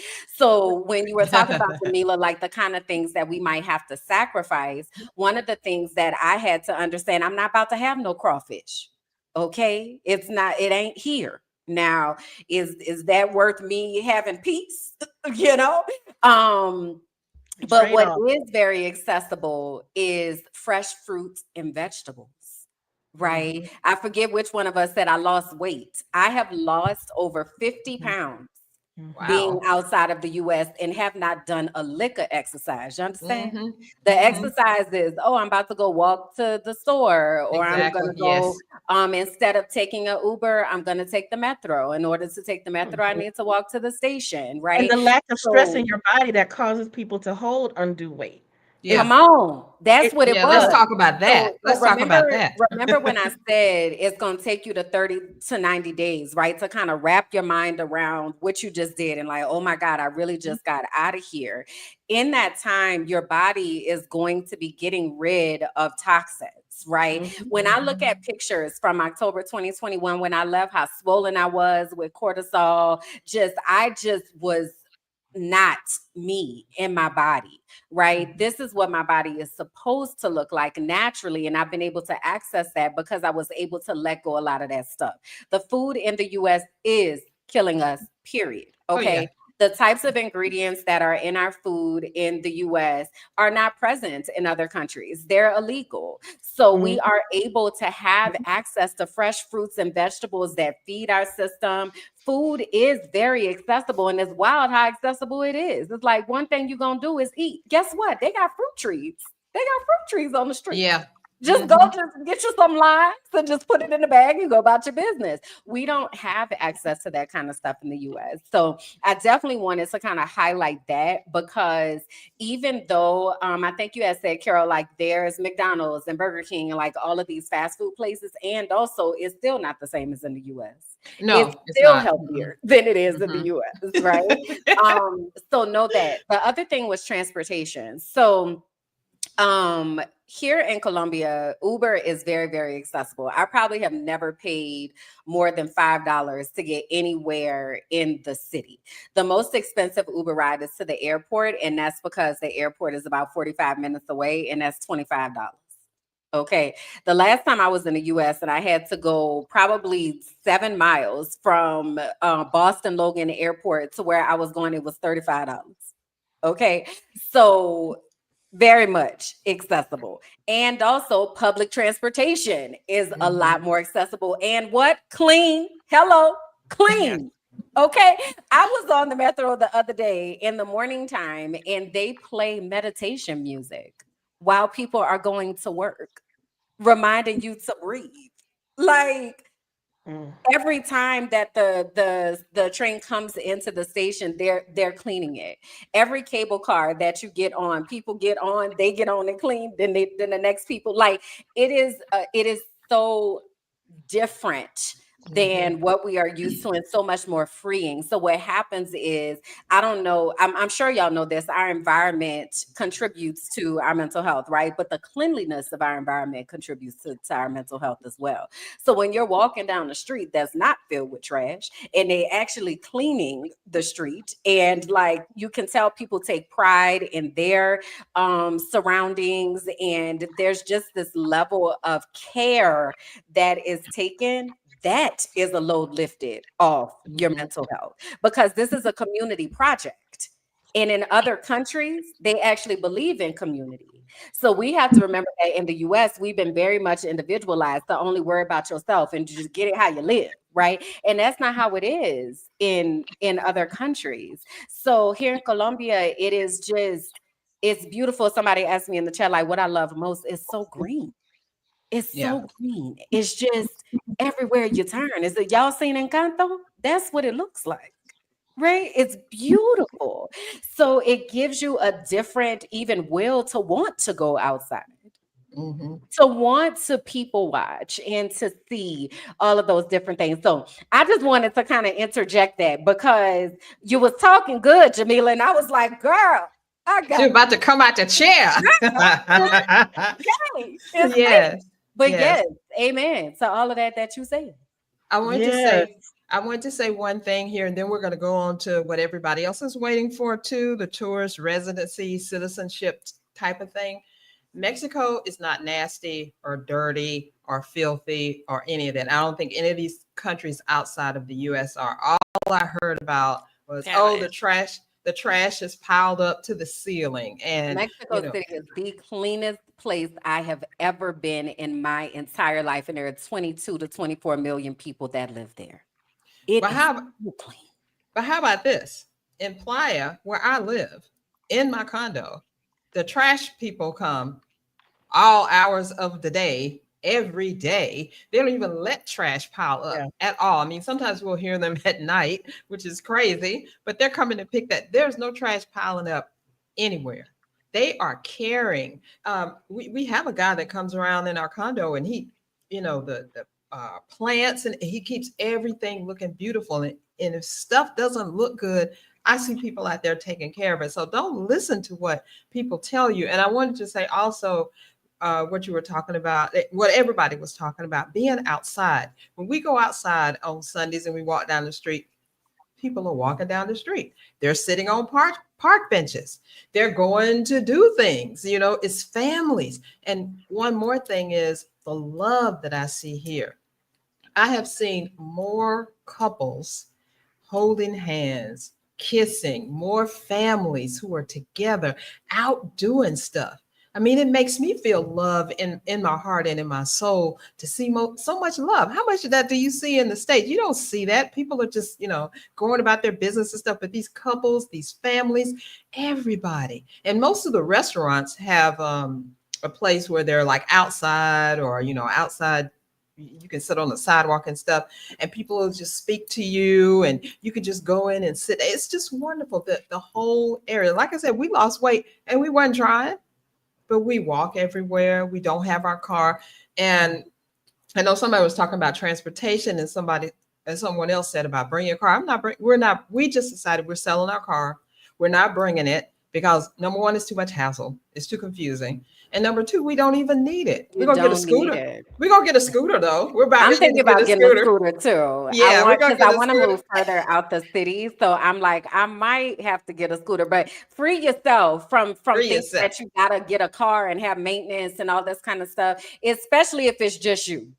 Yes. Especially I want to if give the it's converse. just I want to you. give the converse perspective. Go Not ahead, good or Michelle. bad, Okay, just okay. different. So yes, we bought cars. We bought 2 cars, but we were planning to buy one. But the difference again, we're talking about 4 kids or 3 kids who's going to volleyball, swimming's meet, Yep. the soccer game, soccer academy, going to the I left my swim goggles at the house, mommy. Yep. So like to take a Uber to their school and back, and Uber. It was just like. And then we're not directly in the city, so it's more like a Right. suburban life. So, and the grocery store is a half mile from here. I ain't walking. I Mhm. ain't I walking. gotta also give my perspective on the car versus no car. We have a lot of expats who don't have cars who live in like the most walkable areas. I've lived in the very walkable areas, and I've lived in the mid-level to non-walkable areas. I'm always gonna have a car because that's just me. And here's why: it's not that I don't like public transportation. I don't mind riding the bus. What I mind is standing at the bus stop in 90-degree heat or a monsoon and 80-degree humidity. That's the part I mind. I don't like that. Plus, Mhm. like I said, I'm a beach girl. I'm a beach goddess. I always got my beach car, my beach chair, and my beach gear and an extra bathing suit in the trunk of my car. I'm ready at any time. If somebody says, "Oh, we meeting up at the beach," I got to go home first and check because if I get home and take my bra off, it's a wrap. I'm not going That's back done. out. Done. So I got the stuff in the trunk of my car because same when I lived in New Orleans, I always had a lawn chair. Uh-oh. No, that was me. Sorry. I always had a launch because at any time I could roll up on a second line or a festival and I had to be ready. Facts, I just facts. my mentality is you ain't got to get ready if you stay ready. And so for me, that also meant having a car because I don't want to carry all my groceries and be standing at the bus stop and my little Mhm. frozen whatever is melting. That's not for me. No judgment if it's for you. It's just not for Yeah. me. But And I I like gained weight. the Oh, fact go ahead. that we can have options. We can That, have Options. Exactly. Yes. yes, Yes. We have yes, for options. your life. Yes. Mhm. Yes. Mhm. And Let, then let for the me. people that everybody hate mentioned to about losing weight. I actually gained weight here, but then it was again the freedom of not the rat race in America. I was Yeah. like, I don't have to run to work. I don't have to run. I'm gonna sit on this couch, watch Netflix, and eat ice cream. And that's your business I And love I think it. I'm gonna go because buy you some cake can. too. And Yeah, I I'm gonna it's love sit it. here joy. because my kids are safe. I'm not scared. I'm Yep. not nervous. I'm not anxious. I'm just gonna sit here and eat cake. And I did that for a couple months, and I was like, "Well, this is getting a lot of control." But then I Yep. started getting my groups, and I have Yeah, gone back to the way that was. good for But you. yeah, so but everything is, and I even in Mexico, on the junk food, it says like this Yes, is it excess does. calories and Here in excess Colombia sodium, and too. this is bad for you. Hmm. Per the Secretary of something, don't eat this food. I was like, wow. I Yep, was Yeah, like, they it's the do same wow. way care. here in Colombia. Yep. They do care. Okay, we're gonna get back on track, y'all, because I was Okay, hoping we okay. could get out of here by 12:30, but it don't look like it because we got so much more to talk about. We're gonna, Do. if y'all can stay with us, we're gonna stay I a little agree. longer because we got a lot of stuff to talk about. Let me get Patricia back on here. In both countries, the housing and rental prices are lower than in the U.S. For example, the current place that I live in Vietnam is a studio apartment with a full kitchen, and it runs me about $400 per month, and that includes utilities, water, etc. And I paid about the same amount in Thailand when I was living in Chiang Mai. Okay, I'm gonna leave her on there because she goes right into talking about the visa stuff, which will be really good. Maybe pickpockets. Oop. The Same thing. only issue that you will find, maybe pickpockets and that sort of thing, when you're in the larger cities like Hanoi, Bangkok, etc. But generally, it is both countries are very safe, and foreigners are able to go out late at night and not worry about any dangers. All right, one more. She did an excellent job, y'all. I just want to say she did such an Let's excellent say job. we're talking a meal. So a meal in Vietnam, a traditional meal, will be a banh mi or some pho, and both of those meals will be less than $1.50. Same thing in Thailand. If you are eating locally, it is very inexpensive. But even if you're eating Western food, it's going to be less than $10 for a pizza or some burgers and that sort of thing. And of course, you're going to have your chain restaurants from the US like KFC, Popeyes, etc. And one more. Both Vietnamese and Thai. Hold on. And lastly, language. So both Vietnamese and Thai are in the top 10 of the most difficult languages to learn. First of all, they are tonal languages. I believe Thai has 16 tones, so it's really difficult. And then in addition, Thai has their own letters. So it may be difficult for most people to learn the language.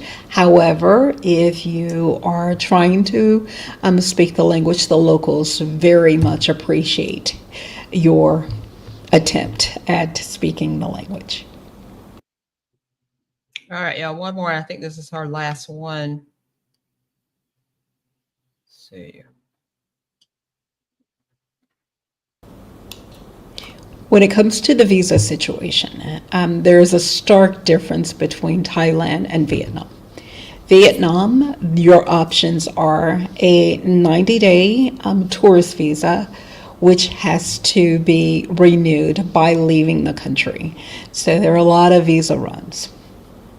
Also, you can get married to a local, start a business, or work for a Vietnamese company. And for most expats or foreigners, they teach. And so those are options in Vietnam. Thailand, on the other hand, has quite a few options. Of course, there's tourist visas, which are about 60 days, and then in country, you can extend it for another 30 days by going to immigration. And that's what people usually do. After those 90 days, you do have to leave the country, Many people do a visa run and come back and start all over again. However, there are some long-term visas. There is a volunteer visa, which can be a year, and I think it can be extended at least 4 years. Then there is an education visa where you can go to school and learn Thai.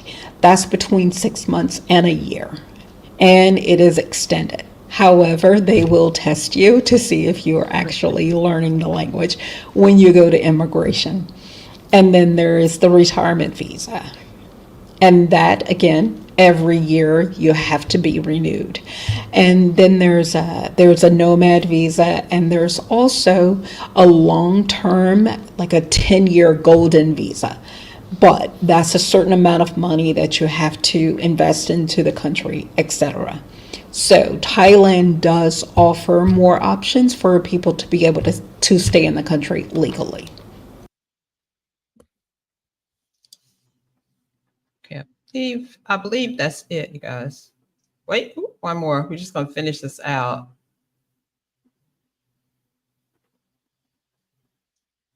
If y'all can hear me on the YouTube thing, there's someone in there altered 148 fiat. Can you get them off of there?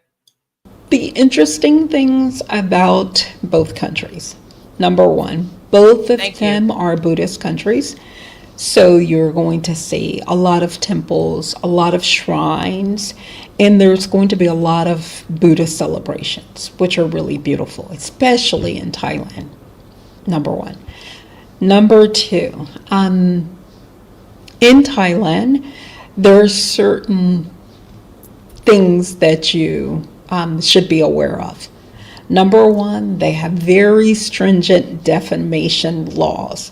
So if you have a dispute with a business, don't post it on social media. You will sometimes be sued and have to go to court and pay a fine. Number two, never touch a person on top of their head. It's against Buddhist traditions. And also never show the bottom of your feet to people. That is disrespectful. Last thing, the money. The Thailand has a monarch, and the monarch's picture is on the money. So if the money should fall on the ground, never step on the money, because then you're defaming the monarchy. And there could be a fine if someone sees you. So those are things there. And in Vietnam, there are not those restrictions. However, one of the things that you will notice about Vietnam is the traffic can be a little chaotic. However, there is a logic to the chaos, and it can be hard to understand, but it's there. And so you will hear a lot of horns blowing throughout the day. Number two, the Vietnamese people love karaoke. So when you're looking for an apartment, do your research. Make sure it's not a club or a bar nearby, because sometimes you can hear karaoke to about 4 a.m. And that's not good. So those are things to really think about when you're looking at a place in either Thailand or in Vietnam. And if you have any additional questions, don't hesitate to reach out to me, and I'll help you as much as I can. Awesome. We want to thank Patricia so much for doing that video. It was just awesome. She included so much. She included everything right along with our agenda. So now we're going to step back into our agenda, because everybody wants to know, do I need a visa? Can I do this? How long can I stay? What's happening?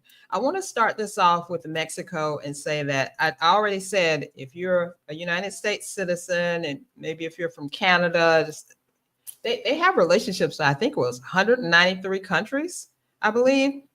So you can go in there and get 180 days, and you can just, have fun, be good, don't get arrested and all that stuff. But they do have temporary residency. So if you want to be a temporary resident, you're going to have to start that outside of Mexico. And that in the United States, there's all those consulates. So you got to figure out where you're going to go. Most of the consulates aren't um, location dependent. Like if you live in Texas, you could go to one in Atlanta. I don't know why you do that because Atlanta is more expensive. There are some really expensive places in California, but you can do that. You start the residency there, you go to the interview, you get the paperwork done, and then they will give you if they approve you, they will give you a stamp in your visa. And then you have, I think it's 6 months to go to Mexico itself. You don't even have to be in Mexico or anything, but you have 6 months to go to Mexico to finalize it. And when you get to Mexico, you do not go through the thing for the tourists, because if you do, you're going to cancel out everything you just did and you're going to have to go back and do it again. So you go up to the immigration people and you say, hey, I'm here to finalize my visa thing. They're going to say, okay. They're going to give you a stamp or something. I'm not exactly sure what they're going to do. And then then you get 30 days to complete that. And when you complete it, then you're a temporary resident, right? And then every year you have to renew it for up to 4 years. And then you can become a permanent resident after 4 years. And then you can become a citizen if you feel like it. There are two things that are going on now, and it's people who are illegally here in Mexico and have been doing those visa runs, and they're like, come on, stop doing the visa runs, just be a resident, right? So if you visited Mexico one time between 2015 and 2022, just one time, you can come back right now and you can apply for your 4-year residency, and there's no income requirements at all, because with temporary and with permanent, there are income requirements or money requirements. And I'm not going to go into all that. That is in the resource that you can download. Let me put this link up here really quick so y'all can see it. Now, if you're on the page, the actual page where you're watching this, and you see the video, then you see that button, click that big red button and you can download this same thing. But this is for if you're just seeing this later or whatever, this is where you can download. So anyway, with that regularization thing that's going on, and you visited Mexico once between 2015 and 2022, all you got to do is come back in and say, hey, I want a temporary residency. I want a residency. You can really get 4 years then, or you can, and maybe one, but I know you can get 4 years. There's one more that you can do, and nobody is really talking about this. And I learned about it because I have we're seeking our residency right now. And the lady that I'm going with, her name is Allie Luna. I was going to put her in the resource, but it's coming out to the end. I couldn't get it. So if y'all want her information, I can give it to you. But here's the deal, y'all. And this is some secret squirrel stuff. If you could get a 4-year permanent residency, no income requirements at all, it's going to cost you $4,000. Boom. Just like that. So you got $4,000. You don't want to have to come here and, rely on your money or anything. Give them $4,000. It's in Colorado. They have some kind of working, and I don't know if it's only her or whatever, but she has this. So, there are ways for you to do different things. If you want to be a citizen, you're going to have to wait a few years. And right now in the United States, because we don't know what's going to happen in a couple of months, but right now you can't have dual citizenship, but they're trying to stop that. Them people in the office right there, they trying to stop that, but you can have dual citizenship.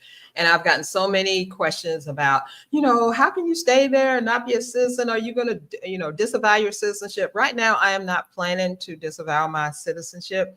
I love being an American citizen. I love the money that I can bring here to Mexico to help the locals to spend, because there's over 1 million people, United States citizens, who live in Mexico right now. So Mexico cannot be that bad if 1 million U.S. citizens are living here right now. So I just want to say, all right, who's up next? Who's talking about their visa stuff? I'll go. So Okay.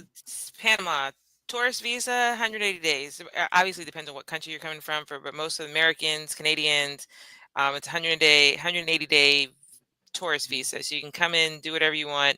And then I think it was Natalie mentioned, people do border runs. So 175, 178. They go to Costa Rica, Colombia, go visit an aunt in the U.S., take a trip to Bali, whatever they do. Some literally take a bus to Costa Rica, get off, go across, spend the night, and come and come back. And then their 180-day recount starts. So that's one way people do it. There are over 50 different visa options in Panama. So I don't even want to try to explore or try to explain all of them. You need a lawyer to do that. But the most popular ones are what they call the pensionado ones, which is the retirement one. So if you can show, it's not a retirement one. If you can show you have a lifetime income of over $1,000 per month, you can get permanent residency. And then it's $1,000 for the main person, and then $250 for anybody like your kids or your spouse. Then you have a digital nomad visa. You also have you can start a business, a Panamanian business that will get you. So it roughly costs is around $5,000 to open your business of consulting Americans of being, human. I don't know, whatever your business is. It doesn't have to be a business that runs. You can have a business if you actually want to run a business, or if you want to just have some kind of legal status here. And the $5,000 is mostly the fees of setting up, incorporating, and doing the taxes. Then you have resident. Then you have the more where you invest money. You can buy property. You can invest in the stock market. You can buy some forest, and that gets you residency. There's so many different options. There's a new one that people have discovered was based on if you have like a advanced degree in like 100 different ones. There's like a list of like 100 different advanced degrees. If you have one of those, they'll give you residency, like random like art enthusiast degree of master's or something. You can go become a resident. Um, and then they have temporary residency and permanent residency. So I have permanent residency based on I did the retirement one, and then citizenship. I can't really talk to that. I'm not exploring that. I'm going to get my keep my permanent residency status, and it only expires when my passport expires. So when I get a new passport, I got to go back in, and I don't have to reapply. They just want me everything to match. And then anything else I have on there? Nope, that's pretty much. But hire and research your lawyers and Yes. different lawyers, Yes. different costs, and different services. Like some lawyers are just hey, I'll get you your visa status and that's it. Some people will be, like you said, become friends, like, invite you over to dinner. When she put me to work, she's like, hey, I need you to drop this off since you're going that way. I'm like, okay, Carol, whatever. And then and her sons work for her. Her sons got me to open the bank account, got my driver's license. We have a thing called a cedula, which is our permanent card. And the only other thing, which is not specific to touristy citizen residency, but do your research, because there are a lot of expat services that what we call gringo prices. So one person sent me a message that said, oh my gosh, $700. They'll do your FBI background check, get your fingerprints, and get it authenticated. And I looked at my husband. I was like, it costs $75. Like, you just make an appointment. You go there, they do it, and then you mail it to this place. So $75 plus some postage. And I was like, she's excited that they only charge her $700. Ooh. Or to bring your pet. I asked I'm bringing a pet, and roughly it's probably about $300. I asked the service, it was $1,200. The dude was going to cost me $300. I was like, no, thank you. I'm gonna do my little research. I'm gonna translate these little forms or whatever. So just as you're researching, sometimes they promote all these ways they're going to help you move, and they're going to charge you this great price. But if you dig a little deeper and get in these Facebook groups and get on these WhatsApp chats, and you can find how to do it for a lower price if you want to do it yourself. That's it Yes. for Panama. And we have trash. We have trash everywhere.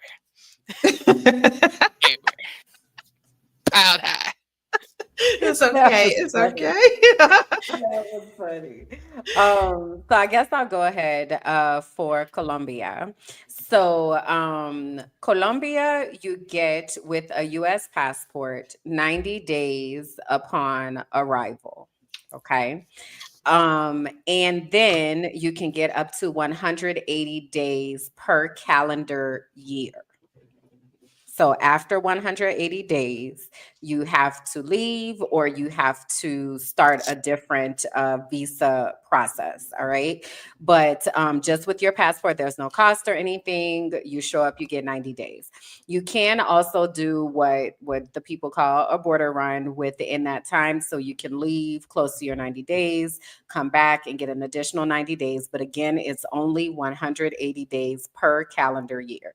So a lot of times what people will do is they'll come in the second half of the year. And so July, renew in October, leave in December, come back in January, renew in March, and then leave in June.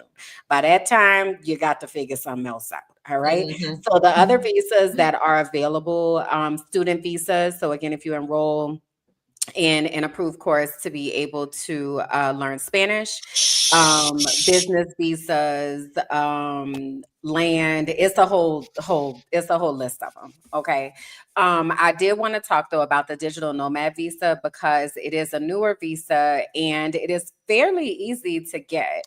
So all you need to do is have right now the amount is about $682. I believe the last time I looked at it, and that's kind of slides. So let's just say $700. You need to show that you are earning $700 a month. You need to have a letter from whoever you are working for or from yourself if you're your own business. And then you need to have global health care. And that is it. Hello, Digital Nomad Visa. And it is for up to 2 years. Most people get approved for 1 year, but it can be up to two. Usually they say that it will depend on the amount of time that you have your health insurance for is the only amount of time that they'll approve it for. But it is a fairly easy process for you to do. I would recommend again that you use lawyers, especially if you do not have command of the language. But also, again, to Michelle's point, be very, very careful about attorneys. So I just had to troubleshoot a visa situation recently, and for something that is costing me $100, people tried to charge me as much as $1,200. Wow. So this is where the WhatsApp groups and the Facebook groups come in handy. So I do want to say that's the plug. I've said that a few times in the chat. The Facebook groups and the WhatsApp groups are the plug. That's where people who are actually there and are actually living there can give you information about what's happening on the ground, specifically the WhatsApp groups. So I do have a resource on my website, Finding Peace Abroad, where you can download like some steps and what you need to do. Cause it's kind of like some things you need to do to kind of show yourself like, hey, y'all, I'm here, help me. And if you don't do these things, then people not gonna help you. But one of those things is showing that you're Black. Okay, you need to let people know so that the community can show up for you. So if you out here incognito and we don't know that you Black, ain't nobody answering your message. Okay.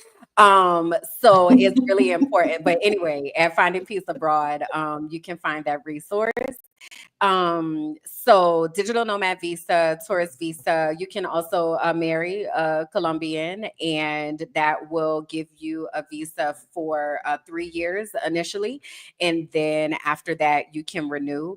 And there are different pathways, retirement and investing and all of that. But what I want to say about visas is make sure you're going to the official government website. That is where they are going to have the accurate and updated information.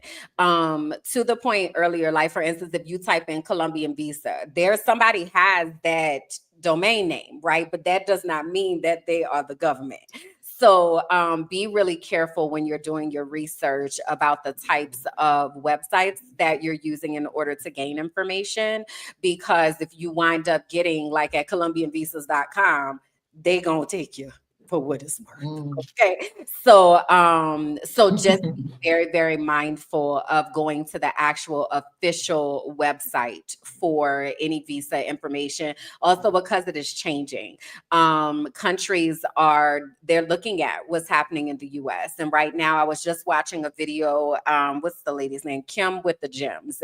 Yeah, I watched her too. Yeah, she got some good stuff. just did a video the other day about the U.S. passport ranking.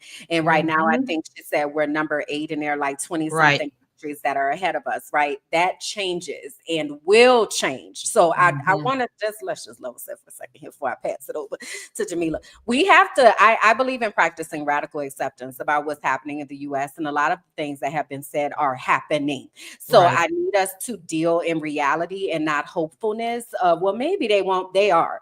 Just operate as if they will. Okay.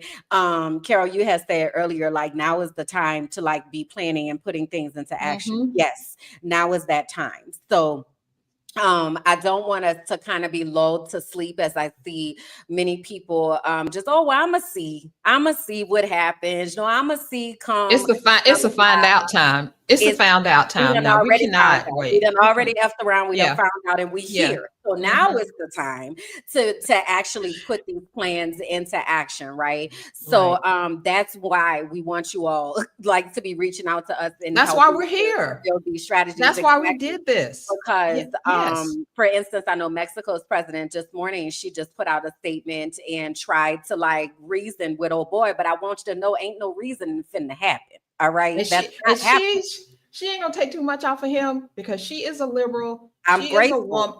She I'm is a grateful. woman. Yeah, she is a woman, and she was tested. I haven't even heard the thing yet. I've seen it, Yeah. heard about it. But I I'm read look it at this morning. She'll take no mess. She'll And take that's no good. mess. I'm glad to hear that. But and this is my point for bringing it up is that we need to be aware of what's happening globally. Yes. In the US, we have grown up with a very US centric type of mindset. Everything revolves around the US and everything revolves around Americans. And America is the beginning and the end of the world. And I want you to know that's a lie. Okay. Right. So countries are out here deciding how they are going to interact with those of us who are from the US. So now is the time to go ahead and start doing some things before stuff start changing because it will change. We might not know how it's going to change, but it will change. Okay. So I wanted to say that. And then again, go to the official websites so that you are able to get the most up-to-date information and plug into the WhatsApp groups to be able to get references for attorneys and people that can help you walk through it if you're not feeling comfortable about doing it yourself, especially if it is in a different language. Okay. And Amanda, I see your question right quick. Let me answer that. Yes. So I actually have a information session coming up on December, I think it's the 4th. If you go to Finding Peace Abroad, you'll be able to see it, but that's a place to be able to start building community and getting information. I'm sure all of us are doing that. So, we'll say those things. All right. I have Just a note about what Kimberly said ahead. about the changing in Panama. It used to be called a friendly nations visa. You can put $5,000 in a bank account and immediately get permanent residency. After January 6th, by the end of February, that disappeared because Panama was going to capitalize. They changed it from 5,000 to 200,000. Woo! Brazil did the Because same people thing. within 60 days, they changed it because so many people were trying to become expats. They were like, well, why 5,000? Let's see if we can get Right. 100. Yeah. So things are going to change. Like she says, have a global mindset. And also tonight I'm doing I put already a link. Tonight I'm doing a session like this, info specifically on Panama for people who move to Panama with children. So I put that link in there as well. Awesome. All right, I want to say one thing, Jamila. I know you're trying to go, but I want to say this right here. She's like, stop it, Carol. I can't help it. We just got to get this out. I want to say that these ladies right here, plus Patricia, that's what they do. They help you move to wherever they are. They give you information. I'm not doing that. I am a web designer and an online marketer, but I got my black ass out of the United States because I had to, and God, I'm saying ass and God, but God put this on my heart. Ass is in the Bible. Hello. Okay. I know. God put. My brand is minding my black ass business, and I know. Love the Lord. I saw that. I was like, the oh my Lord. God. And also, ass. You were saying. God put this on my heart because I saw so many Black women out there saying, what do I need to do? How do I? Because we feel it. We feel this weight that has come down on us. And Black women say, well, we're not doing anything for the next 4 years.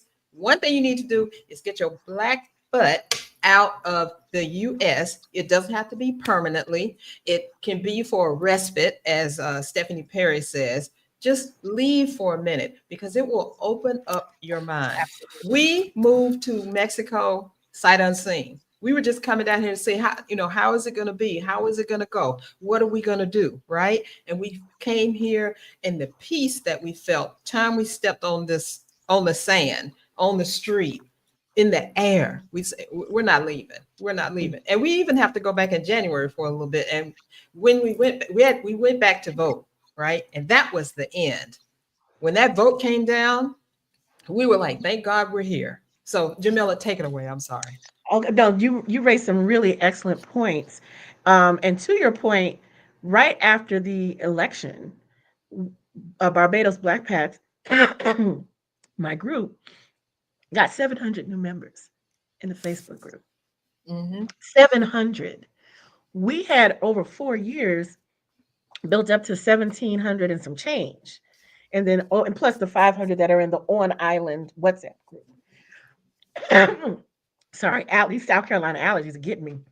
So the people are having a visceral reaction. And what I encourage people to do is if you feel like you need to move with urgency, do so, but don't move in a panic. You can still Mm-mm. move Mm-mm. with purpose and not be reactionary purely. Let the frustration, the disappointment, the whatever fuel you, but alchemize that shit and don't move from a place of fear.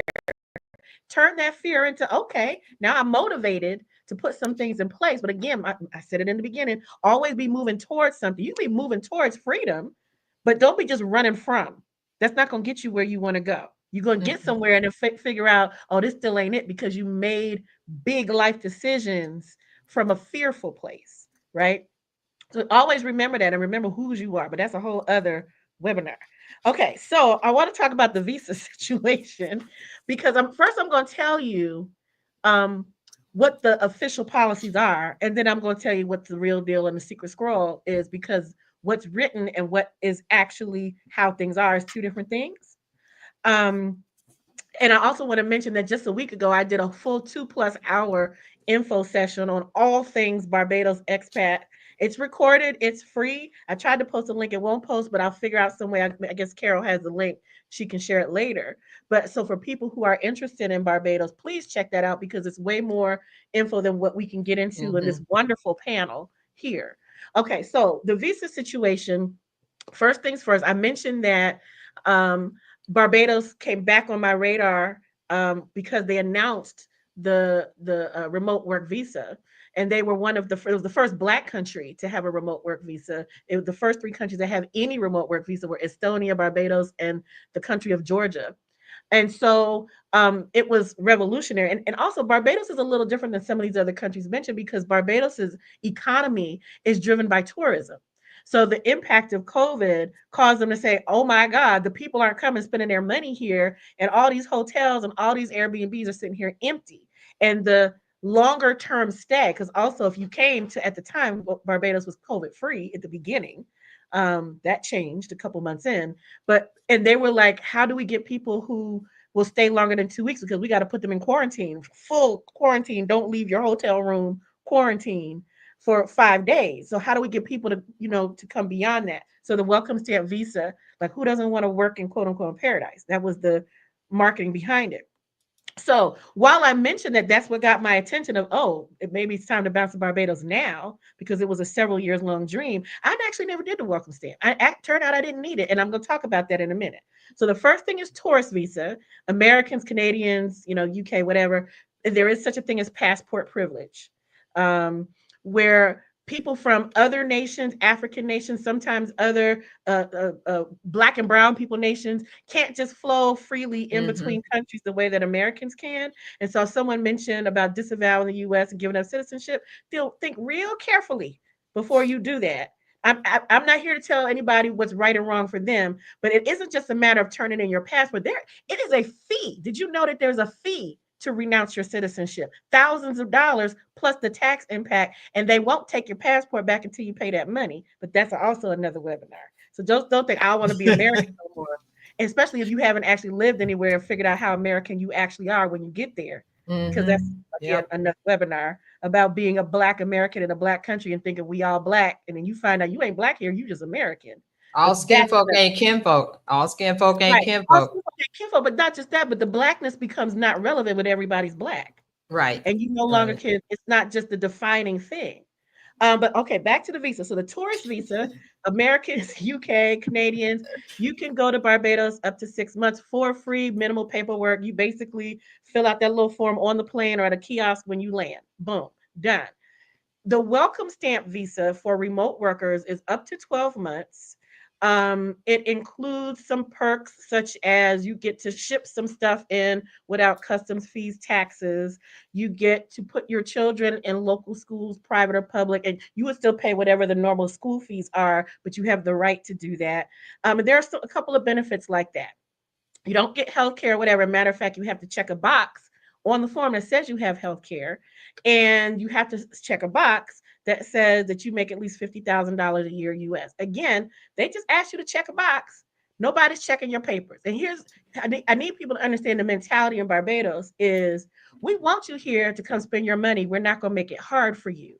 We're not going to bother you about all the paperwork. Just say that it wink, wink, nod, nod. Long as you're not relying on our government to fund your lifestyle, to pay for your health care, and that you're not going to become, unhoused and be begging on the street. As long as you got that, we're pretty much going to leave you alone. That's kind of the welcome stamp visa, right? And it gives you a legal status for up to 12 months, and it's renewable 3 times for 3 years.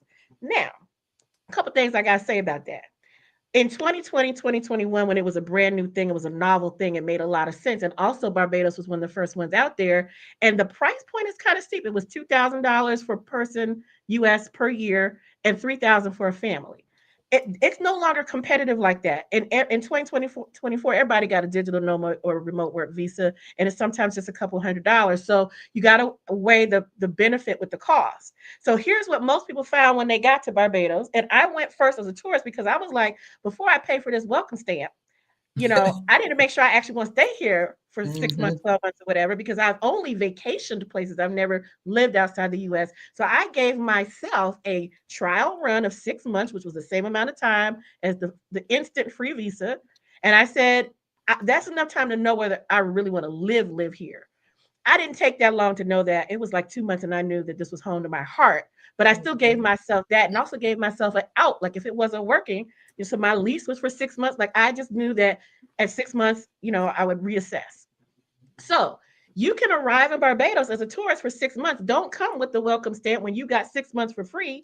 Apply for the welcome stamp when you're already in Barbados. You don't have to apply before, and you already know you're staying if you actually need the welcome stamp, because we're going to get back to that. People do the border runs because, and unlike other countries, I think it says on paper somewhere you get 180 days in a calendar year.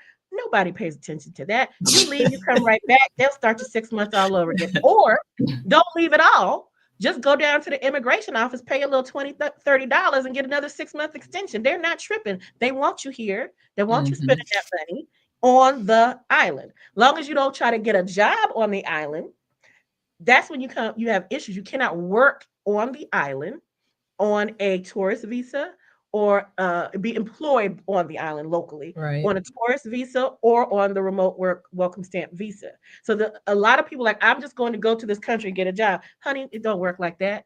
Even if they have a job that's open that you're qualified for, the employer is the one that has to sponsor your work permit, not you. Right. You just go to an office and say, give me a work permit, please. I'd like to get a job as an accountant. No, ma'am. The employer has a sponsor. They can only get permission from the government to sponsor you after they have proven that they cannot find a Barbados citizen and long-term legal resident to do the job. Even if that was the case and they can't find anybody, that's a long process just for them to be able to get approved to bring you over. Your best bet, if you're not a citizen, is to have remote work. There are some exceptions, but that's the most likely path. So then there's the long-term residency, which you have to be on the island for several years before you can even apply. There are some exceptions that can allow you to apply immediately, such as, marrying someone, or if you have property, if you buy property in the amount of $300,000 US or more. That's a quicker path for a lot of people because it's easier to buy a house at $300,000 than to wait for that long process. Or you could be a what they call a high net worth individual and invest a certain amount, a couple $1,000,000 onto the island, and bing, bang, boom, suddenly you're a permanent resident. So you can buy it basically. So there's that. Then there's the dual citizenship piece or citizenship in general, and Barbados does recognize dual citizenship.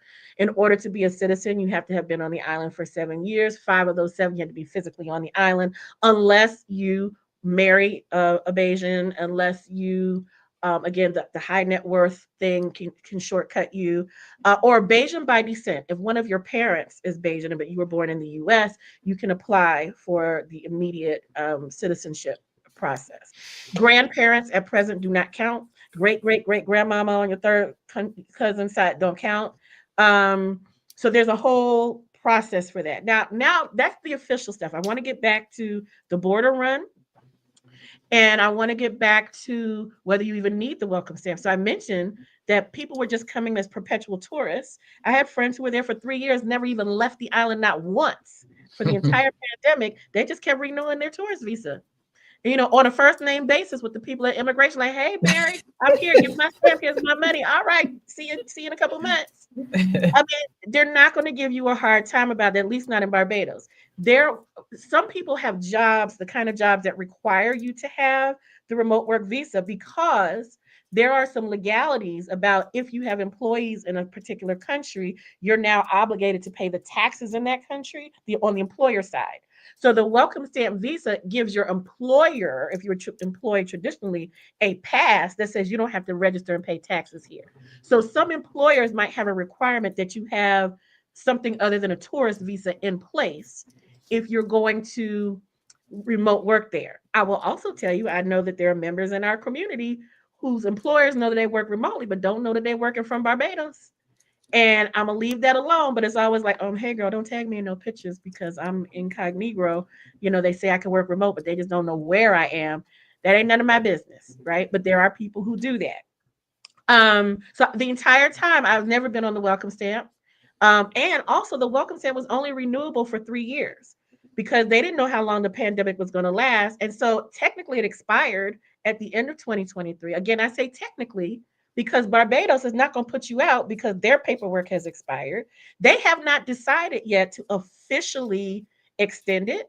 They just said they're telling people just renew it, and they've approved it. And they're just basically like you on a month-to-month lease or year-to-year lease with Barbados.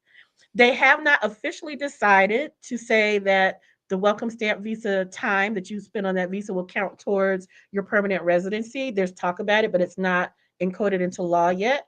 So they have people who came in the first wave of 2020 who are on the original welcome stamp visa, have renewed the maximum number of times and are still there. And Barbados is like, yeah, just fill it out again and pay the fee again, and we'll figure this out later. So that's kind of how things go in Barbados, which is not that uncommon for the culture in the Caribbean. So what you read on paper on a website is important to know, because even if you are in a gray area, you still need to know what the rules are. But they want you there. They want you spending their money there, especially Americans, Canadians, UK. They're going to make it easy for you to do so. They're not going to threaten with, throwing you out because they want you there. So it's just things to consider. And I always tell people, unless your job requires it, and this is my personal opinion, I'm not an immigration official or an attorney, but I do have a whole lot of experience having, lived for several years and managing a community of now almost 3,000 expats. I'm pretty familiar with how this works on boots on the ground. So what I tell people is go for first as a tourist, even if you plan to stay long term. You can sign a 1-year lease as a tourist. You can buy property as a tourist. There's no foreign penalty on foreign investments on property or other investments as an American or any country. So you can just go and buy property, or you can go get a lease. So that is separate from what your tourist status is. You can come as a tourist for 3 months and still buy a property, or still get on a 1-year lease. So I, at one point, had a 1-year lease, and I would just come and go as I please, come and go to the U.S., sometimes go to other islands. For my 50th birthday, I went to, Europe and Africa. I went to South Africa and a bunch of other places and came back to Barbados. The only time when you don't have permanent legal status, you might run into some issues at the airport outside of the U.S., outside of your home country and Barbados, like these third party countries are going to be like, they'll say, I don't want to get in trouble for letting you in without a return round trip ticket and not having permanent status. So there are ways to navigate that, such as put a flight on hold on American Airlines and be like, here's my return. And they're like, just go on ahead. Basically, the person at the counter don't have no authority. They just don't want to get fired. If something were to happen and you were to be commit a crime and they were like, how did this person get in? It's not that deep, at least in Barbados. Yeah. Other countries, they want you there. One other thing that wasn't mentioned that I need to talk about is the currency. It's tied to the U.S. dollar. The technical amount is something like almost 1.2 something something, but in everyday life it's a 2 for 1. 2 Barbados dollars is 1 U.S. dollar. They do accept U.S. currency pretty much everywhere. And the other thing that no other country can say is the top 3 government positions: prime minister, deputy prime minister, and president of Barbados, all 3 Black women. Tell me where you're gonna find that at. We running Woo, things. all right now. Things. Boom, That's boom, boom. good. That's like an equivalent of the United States would be the president, vice president, speaker of the House. The 3 Mhm. Right. most powerful positions, Black women running things. And Mia Motley, the prime minister, is out here on the world stage at the UN. She's on Time magazine. Like I said, Barbados is tiny. It's small but mighty. What Barbados does with what it has was such an eye-opening experience, because I'm looking at the US like we got all this money and we still can't even get health care for real. So Wow. there's that. Just a note about the different visas. I put it in the chat. Also, research the taxation laws of whatever country Hmm. you're considering. Are they going Yeah. to tax income that from the U.S. tax income there? Are they not going to tax you if it's made in the U.S. and not there? So just research the tax laws. That's a really good point. In our group, we're doing it now with all of this interest, a series of info sessions, the general ones and then specific topics. The one that we're doing in the January, February frame is we have an international expat taxation expert coming to talk to us Mm, about what are the nuances, because when you're in a certain country for a certain amount of time, you might right. have put yourself into a different tax situation. And so we're going to Hmm. actually have somebody come and talk about that, because don't nobody want to play with the money. You want to And mess up. No. where can the people find that? Me being people. Oh, BP and people. Okay, so I post everything in our Facebook group. It's free. It's the Barbados Black Pats. Black Pats is short for Black Expats. And we also then have an online community, on WhatsApp community for people who are on the island. People who aren't yet in Barbados or don't have like a confirmed arrival in the next couple of weeks can't get in the WhatsApp group, because then they'll just get in there asking all the newbie questions and make everybody Right. mad when they're just trying to figure out where they're eating and what event they're going to, and those kind of things. A very different need, or 2 different audiences. In my Facebook group, it's everybody, both the people who are thinking about moving, planning to move, people who have been there for years. And we also have a growing number of repats of people who are from Barbados citizens who lived abroad for 10, 20 years, come back to Barbados and be like, okay, but I'm also very American now and I need some, re-entry cultural and Right. other help. So they're Yeah. in our group as well. And we have also a growing number of Black Brits. We got everybody: Black Australians, Black French, Nigerians, Eritreans. We got everybody in our group. And the That's common thread is good. Black and in Barbados. All I right. love that, So now especially we're the moving on, international right? resources. Is with that. So I would love to be able to share that in my spaces as Sure. well. Sure. So yeah. All right, everybody. We are finally going to leave. We're finally going to be done, but we're not really done. We're just done with this. Do y'all realize we've been on since 11 o'clock? A And, I, lot to and it's talk been over about. 2 hours, but there's so much. It's It's like, so and we're much. still just scratching the surface. Yes, it's not, Yeah. it's so deep. There's Yes. more visas, there's more everything. So I Can I make encourage, a I know you're yes, trying to go. I just want to make No, one. I go, have my go. one, I have a circle, I just want to say it because there's a lot of the Okay. things about how do I plan with a checklist. So I just want to say what helped me after you research the countries and all that other stuff, what helped me is because you have to do that budget, is I made a month to month of what task I needed to complete to move. Because unlike some of them, I move with a 40-foot shipping container and I had a kid Mm. is a month to month and also include the cost if it includes that task so you can Mhm. budget accordingly and then what income you're going to have because that helped me. I was like, August, I know I have to pay for this. In September, I got to pay Yep. for this. In August, I got to pay for this. I got to buy these plane tickets, this. And then that helped me see if I had enough money to do what I was doing in the time I wanted to do it and plan accordingly.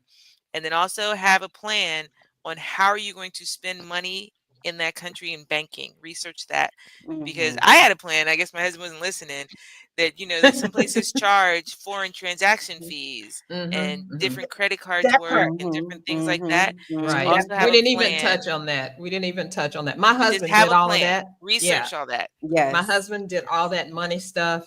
Thank God. I mean, I was a part of it. It wasn't just like he was here.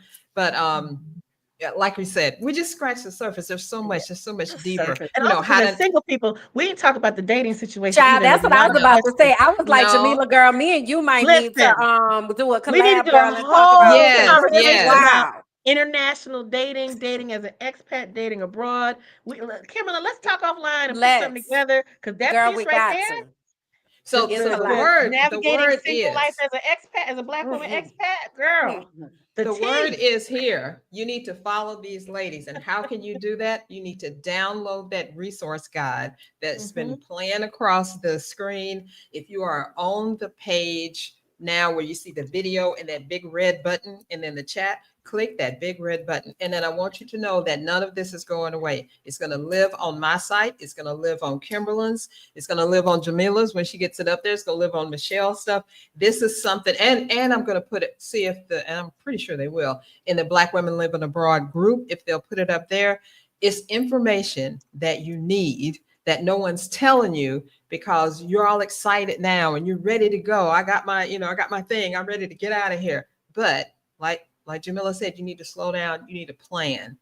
You need a plan because moving is more than a notion. Moving to a new country is more than a notion. And it's nothing like visiting a country and having fun and stuff. Living there is a total different thing. So I see some questions in here. We got like 3 minutes, y'all. I'm going to take two Rapid questions fire. and then Oh, y'all go through. And two questions. Robin says, do you experience any outage of electricity or water? No water outage. Electricity, we've experienced outage 3 times. Two was because of a hurricane, but it's not a regular thing. Somebody else had asked about employment. The best thing to do is to have your own business, number one. Number two, get a remote job, not a fake job, but a real remote job. And if you are working for a company and you think that they don't know that you're not in the country, you are sadly mistaken. And one day they're going to come up to you and get you and say bye. I've seen that So happen. I've seen that yeah, absolutely. happen. so don't do that. There was a question about kids adjusting to you, I just answered in Michelle. the chat. Okay, good. And there was another question about pets and then planning time. So I'm going to say this and then I'm going to let the other ladies have it. Planning time. We took 2 years to plan this. From the time my husband first said, we got to get out of here, I went on the researching track, YouTube, groups, whatever, talking to people, hunting down the real estate person. 2 years it took us. Now it doesn't have to take you that long, but that's how we did it, and that was before this emergency situation is here. So you don't have to take that long. You got these ladies here, they are doing their thing. Connect with them. But if you want a website, connect with me. I'll get you a website now, but I ain't gonna tell you how to move abroad. There you go. Okay. Go ahead, ladies.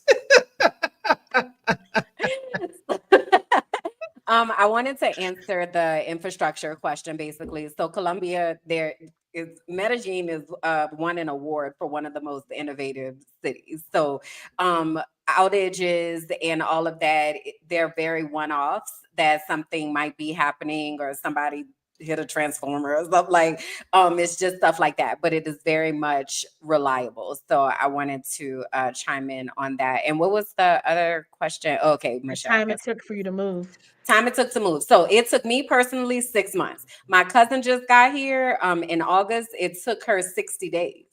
Because I was like, okay, let's sit down, let's get it popping. Like, so it does not have to take a long time at all. The hardest part is deciding. Okay, now you done decided, let's go. Get rid of the stuff, put the plan in action. Let's get it popping. Yes, yes. Okay.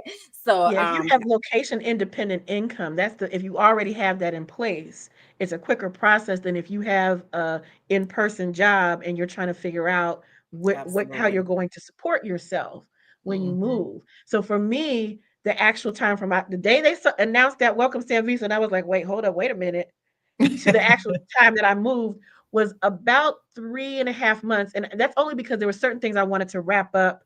I had a business project I was working on before I moved, but it took me years to get ready to be ready. Remember when I said I started Right. off with wishing I could move abroad to deciding? So me changing my business to virtual took a little bit longer, but I also didn't have the kind of resources that are available now. There wasn't all these support groups. There wasn't a Correct. Exodus Summit that started in 2020. A lot of these Facebook, there were always Black expats, but just having the availability of checklists and resources and workshops. I started that Facebook group because it's like, okay, how are we gonna move to Barbados? What is it? What is shipping a barrel? What are the Right. neighborhood? Like we were starting from scratch because we didn't even know people we could ask.